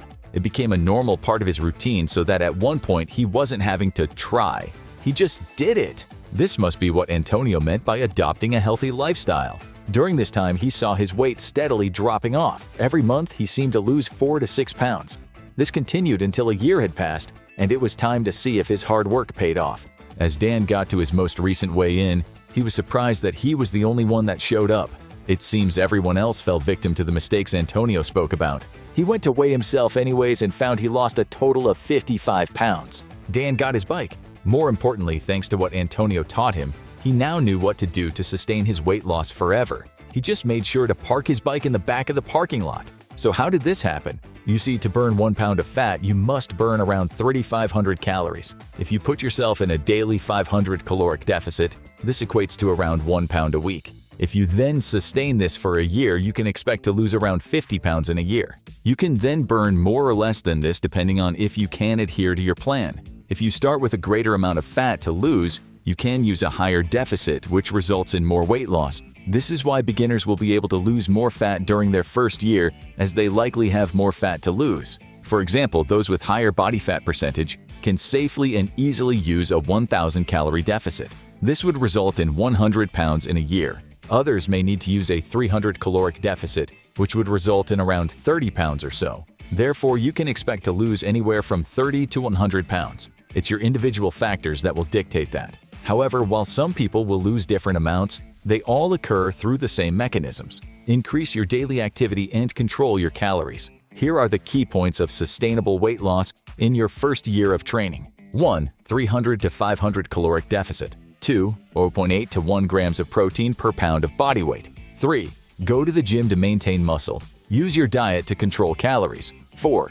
Increase daily activity to 10,000 steps a day. 5.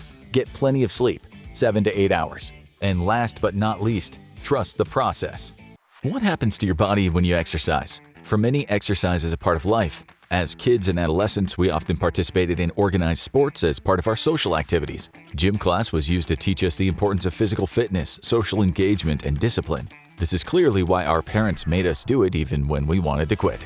As the years pass, few continue. Others fall into the sedentary lifestyle and unhealthy habits. For some, exercise is nothing more than a sport, while others view it as a way of life. The Jane Fonda-fueled exercise boom in the 70s sure brought big muscles, cardiovascular fitness, and spandex into the spotlight. Becoming a multi-billion-dollar industry targeting faster muscle growth, improved cardiovascular fitness, anti-aging, and improved mental health in an evidence-based and not-so-evidence-based way. But you're probably wondering, how exactly does it do this to our body? Could all these benefits promising improved health and longevity be true? Well, get ready, because these answers will blow you away. Let's get into it. So first, let's address the obvious. Let's talk about appearance. If you ask just about anyone who begins their fitness journey, they'll likely tell you it's to look good and feel good. As sure as the sky is blue, millions of people across the world will harmoniously declare their New Year's resolution to lose weight and look better with intoxicated conviction. Whether we succeed is neither here nor there, but the fact remains that deep down we all know exercise has the power to change our appearance and our overall health. So what sets the alarm bells off? We've all been there, waking up, strolling into the bathroom, only to be greeted by a confronting reflection of extra body fat that we've amassed around our belly. or the abrupt constriction of our chest when the elevator stops working and we struggle to traverse just a couple flights of stairs. Like a slap in the face, those changes to our appearance become more than just our reflection, they become our limitations. And we both know what happens next. We exercise. Well, most of the time. But does it work? You bet it does. So since we're talking about appearance, let's start with the skin. Strange place to begin, but what better way to hook an audience than talking about more youthful-looking skin? Exercise is obviously more than skin deep, but why overlook the benefits of appearance to the largest organ on our body? It's no secret our skin deteriorates as we age. Skin elasticity and upper dermal structures decrease as a result of extracellular matrix degradation. This, combined with hormonal changes from our neuroendocrine system and increased level of inflammatory cytokines, combined with extrinsic factors such as sun exposure, air pollution, our chances of looking 25 forever are all but out the door. Now we know not all of you will care, but for those looking for the best anti-aging products on the market, you may well just be missing out on one that's right under your nose. We know how exercise has many restorative effects on the body, and the skin is no different. Exercise also altered the circulating level of cytokines and hormones, which may be involved in the anti-aging effects of exercise. Our skeletal muscles produce and release them into circulation. Aerobic exercise in particular is known to regulate skin aging through the release of interleukin-15 or IL-15, a protein that enhances skin growth. To discuss the benefits, let's take a look at a recent study conducted in 2023. They took 56 middle-aged Japanese women to determine the effect of aerobic training and resistance training under the supervision of certified trainers over a 16-week period. Before training, they measured skin properties, body composition, physical capacity, and took blood samples. They conducted 2 experiments. The first was to determine the effects of aerobic training and resistance training, and the second was to take plasma before and after the 16-week period to examine the change in the amount of circulating extracellular gene matrix. The results of the test indicated your standard improvements, including the decreasing body weight, body mass index, and improvement of VO2 peak. But where things get promising are the effects it had on skin. Skin elasticity and upper dermal structures improved significantly for both groups, while dermal thickness increased for the resistance-trained group. Now let's look below the surface and talk about weight loss and body composition. Body composition and appearance are likely the biggest factors of whether we head out for an exercise session. It's undeniable we see negative changes, alarm bells signal that it's time to make a change. Whether this is a built-in physiological warning system or just the rumblings of booming health and wellness campaigns reverberating through our mind, this might just be the signal of potential loss of muscle mass and the increased risk of chronic diseases such as heart disease, hypertension, diabetes, and cancer. So how does exercise melt away the fat from your frame, you ask? To illustrate the effect, we have a study from 2010 that details how, when our fat intake is lower than fat oxidation, to achieve a negative fat balance. But with a solution so simple, why do so many of us struggle with burning fat? Well, when we carry excess fat, we have a decreased capacity to oxidize, the process in which our body breaks down fats to free fatty acids for energy. What makes things more difficult is that breakdown of fatty acids is lower in obese individuals with less lean muscle mass. But not all hope is lost, as our body can take great strides with each session. You see, exercise acutely increases fat oxidation, and endurance training can increase our capacity to oxidize fat. Our skeletal muscle is our biggest metabolic tissue, and with that comes a host of serious improvements when we exercise. When we exercise, our muscles use their own fuel source in the form of stored glucose and circulating plasma glucose. When we exercise, these muscles dispose of both oxidative and non-oxidative glucose, optimizing insulin action, glucose oxidation, and storage. Our skeletal muscles themselves are also the site of lipids in the form of low-density lipoprotein triglycerides, intramuscular triglycerides, and long-chain fatty acids. When we exhaust our muscle glycogen stores, the body begins to oxidize these different sources of fat, predominantly in the form of long-chain fatty acids. During endurance training, our muscles see a boost in fatty acid oxidation while improving our body's capacity to transport fatty acid. What this results in is a boost in efficiency, as our body's ability to turn over intramuscular triacylglycerol while reducing lipid content. This oxidation of body fat increases with exercise intensity, 55 to 65% of VO2 max. However, it decreases at higher intensity, the rates of which vary depending on training status, sex, and type of exercise. One interesting fact is that women experience higher rates of fat oxidation, with speculation that this might be due to greater levels of circulating hormones and catecholamines, a more oxidative muscle fiber type distribution, and an increased sensitivity to catecholamine-stimulated lipolysis. Now, in terms of the level of intensity, endurance training has been documented to increase fat oxidation during submaximal exercise, with walking and running yielding higher fat oxidation than exercise such as cycling, specifically in the range of 60 to 75% of VO2 max in exercise programs lasting 6 to 12 weeks. Interestingly though, additional studies showed the benefits of bumping up intensity to a moderate level. Training 2 hours per day increased fat oxidation within 7 to 10 days. But it doesn't stop.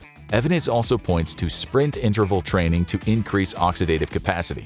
This form of high-intensity exercise with very high power outputs of 150 to 300% produces similar increases in oxidative capacity as both moderate intensity and longer duration training. These formats all sound so effective, so which is it? From what we can see, all of these options really. Based on the evidence, fat oxidation can happen in a variety of different states as the body metabolizes fat stores in both submaximal and high-intensity situations. So in a nutshell, our body turns into a furnace when we exercise and utilizes a variety of different energy sources to get the job done.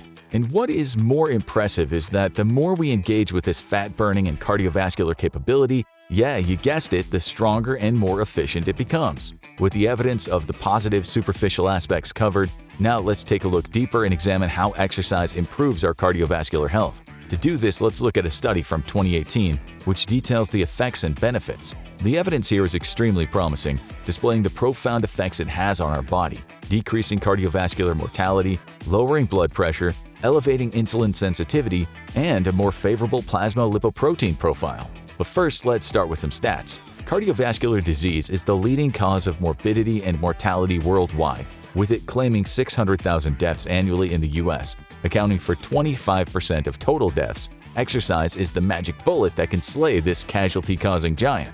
Sadly, as you probably guessed, these numbers are on the rise, as many of us succumb to our sedentary lifestyle, coupled with decreasing levels of physical activity, forming a combination that's proving deadly. So, how exactly does this work? Let's explain. One of the ways exercise is said to decrease the risk of cardiovascular disease is to affect the levels of circulating lipoprotein.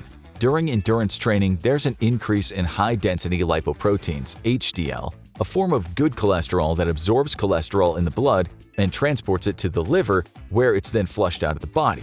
Sounds amazing, right? This powerful mechanism, combined with a potential reduction in triglyceride levels, can reduce the risk of coronary heart disease. The ifs and ors and buts regarding the effects of exercise on the plasma proteins come from the variables such as type, intensity, diet, and duration. However, while the evidence is promising, many earlier studies don't account for these variables and the dose dependence of exercise. But this wasn't long, as naturally, curiosity got the better of researchers, and they decided to take a closer look.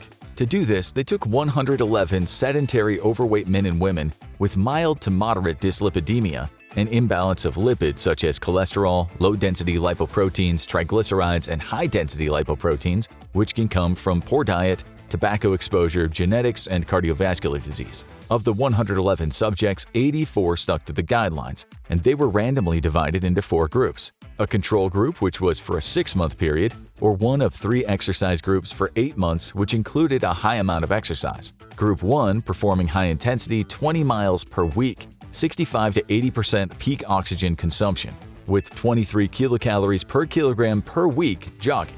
Group 2, low amount of exercise with high intensity, 12 miles per week, 65 to 80% peak oxygen consumption, or 14 kilocalories per kilogram per week jogging.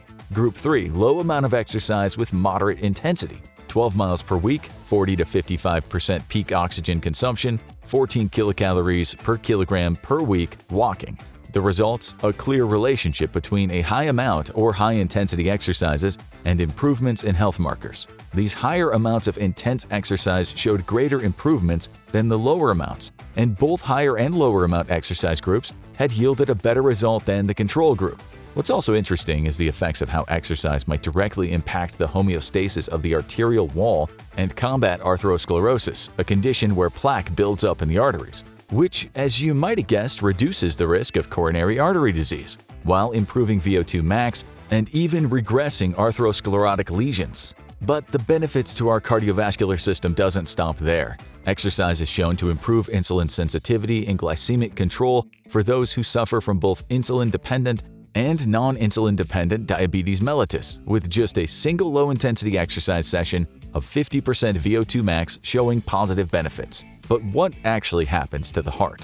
Being an absolute powerhouse for providing oxygen to our working muscles and removing carbon dioxide and waste products, it undergoes hemodynamic stresses of pressure overload and volume overload to meet the demands of exercise. And we all know what that feels like: gasping for air, heart beating out of our chest, our lungs burning like they're filled with battery acid. A challenging experience, but our body doesn't waste this as it takes note and undergoes morphological adaptations, increasing heart mass and ventricle chamber wall thickness, preserving and enhancing contractile function to meet the needs of our next bout. To give us a better idea of how this works, we found further research on the topic in a paper from 2013, which speaks about how having a greater cardiopulmonary capacity reduces the risk of cardiovascular and all-cause mortality. What they found was that those with cardiovascular fitness greater or equal to 10 metabolic equivalent hours per week were 3 times less likely to experience cardiovascular or all-cause mortality than men with just 4 metabolic equivalent hours. These patterns were also observed in women. In addition, it's shown that improving cardiovascular fitness alters the mortality rate even for individuals 70 years and older.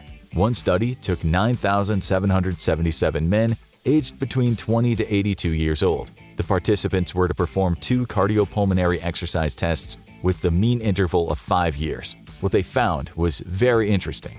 Those who had higher cardiorespiratory fitness in both tests had much lower risk of mortality compared to those with low cardiorespiratory fitness in both tests. However, those who transitioned from high levels of fitness to low and from low to high had formed an intermediate relative risk of mortality.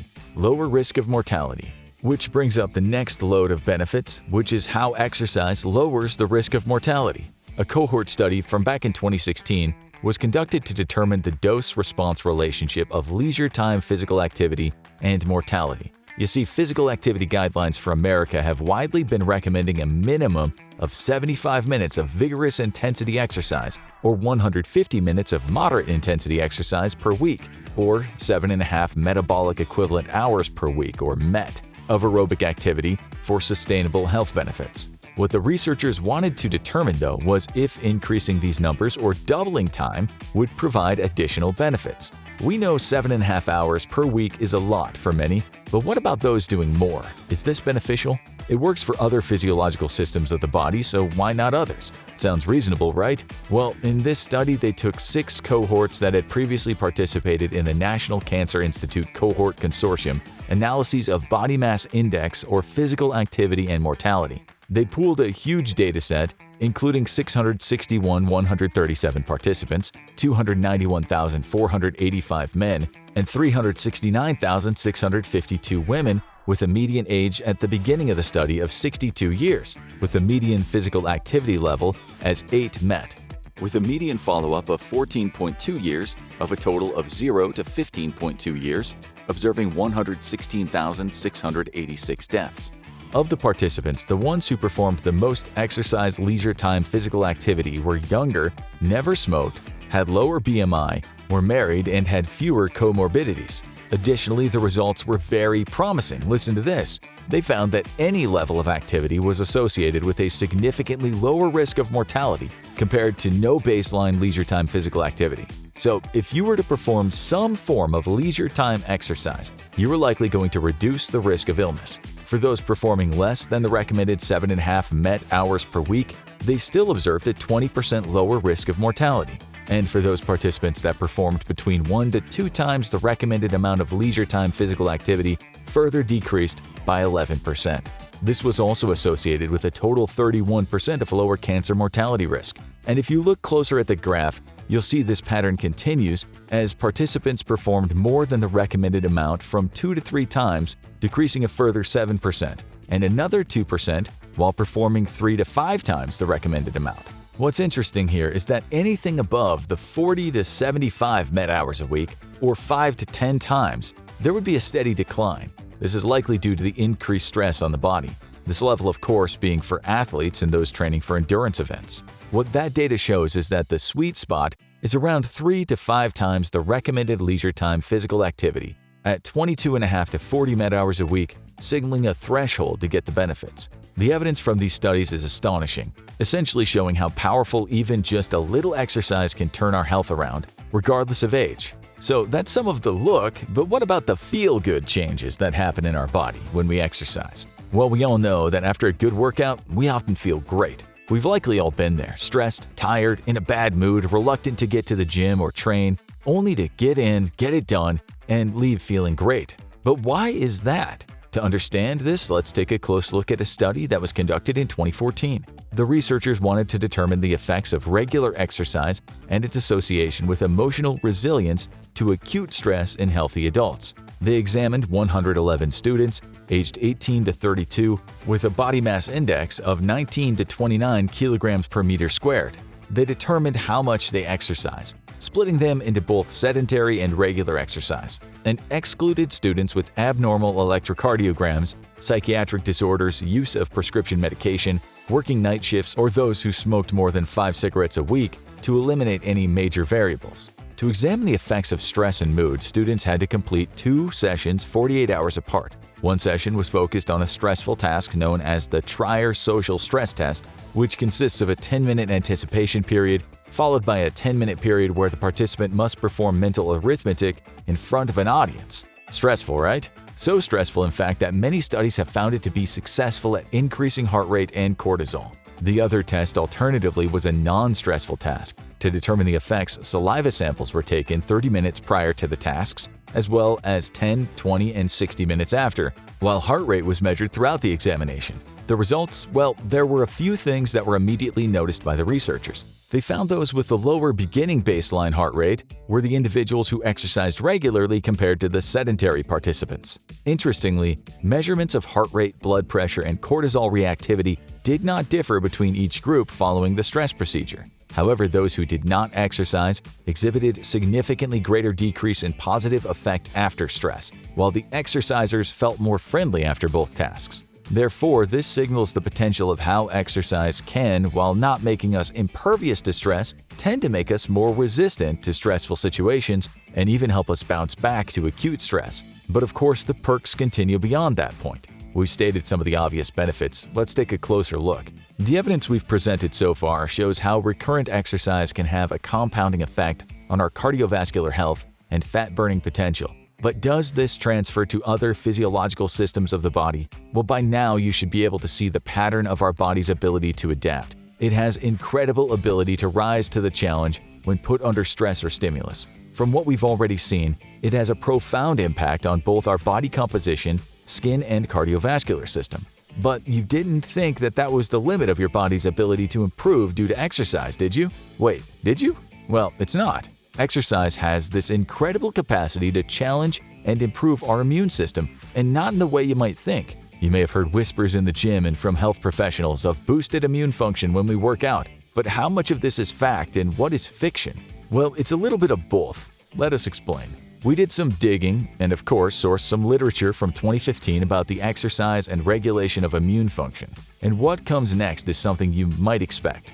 Detailed is the effects of single bouts of prolonged exercise between 30 minutes to 3 hours and how it in fact blunts antigens, our immune response, potentially impairing your army of T-cell or natural killer cells and neutrophils, your third line of defense, while altering type 1 and type 2 cytokine balance. Now, we know what you're thinking, that's not the news we're looking for. But hold on, there's more. Heavier bouts of exercise takes this to another level. With it, elite athletes often experience upper respiratory tract infections during their rigorous training blocks, altering mucosal immunity and reducing secretory immunoglobulin A, which is responsible for neutralizing pathogens. So, does it have an opposite effect of what everyone is talking about? Well, Yes, but it turns out that moderate intensity exercises are immuno-enhancing. You see, exercise has this incredible effect on our leukocytes. Those are the white blood cells that circulate in the blood and are tasked with handling inflammatory and cellular response to our injuries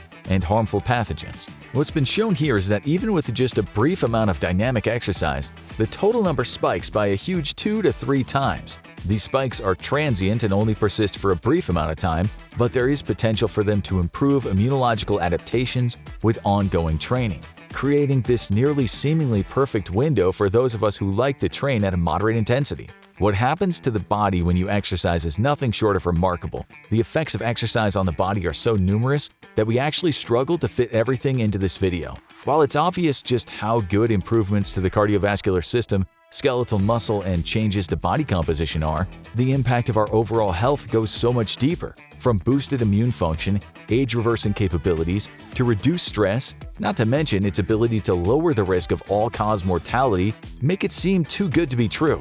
Seriously though, if you saw this list on a bottle with the evidence to back it up, you'd be demanding the manufacturer take your money. There's one thing that has come in loud and clear ever since the dawn of the exercise boom, and that is that exercise is great for improving cardiovascular health and losing weight, with the latter boasting a mammoth market value of $224.27 billion in 2021, which is expected to surpass $405.4 billion by 2030. While many of those diet pills don't work, producing questionable products, exercise in the form of walking, running, lifting weights, sports, and recreational activity provide an undeniable benefit to our cardiovascular system and body composition, which we might add is backed by decades of peer-reviewed scientific evidence.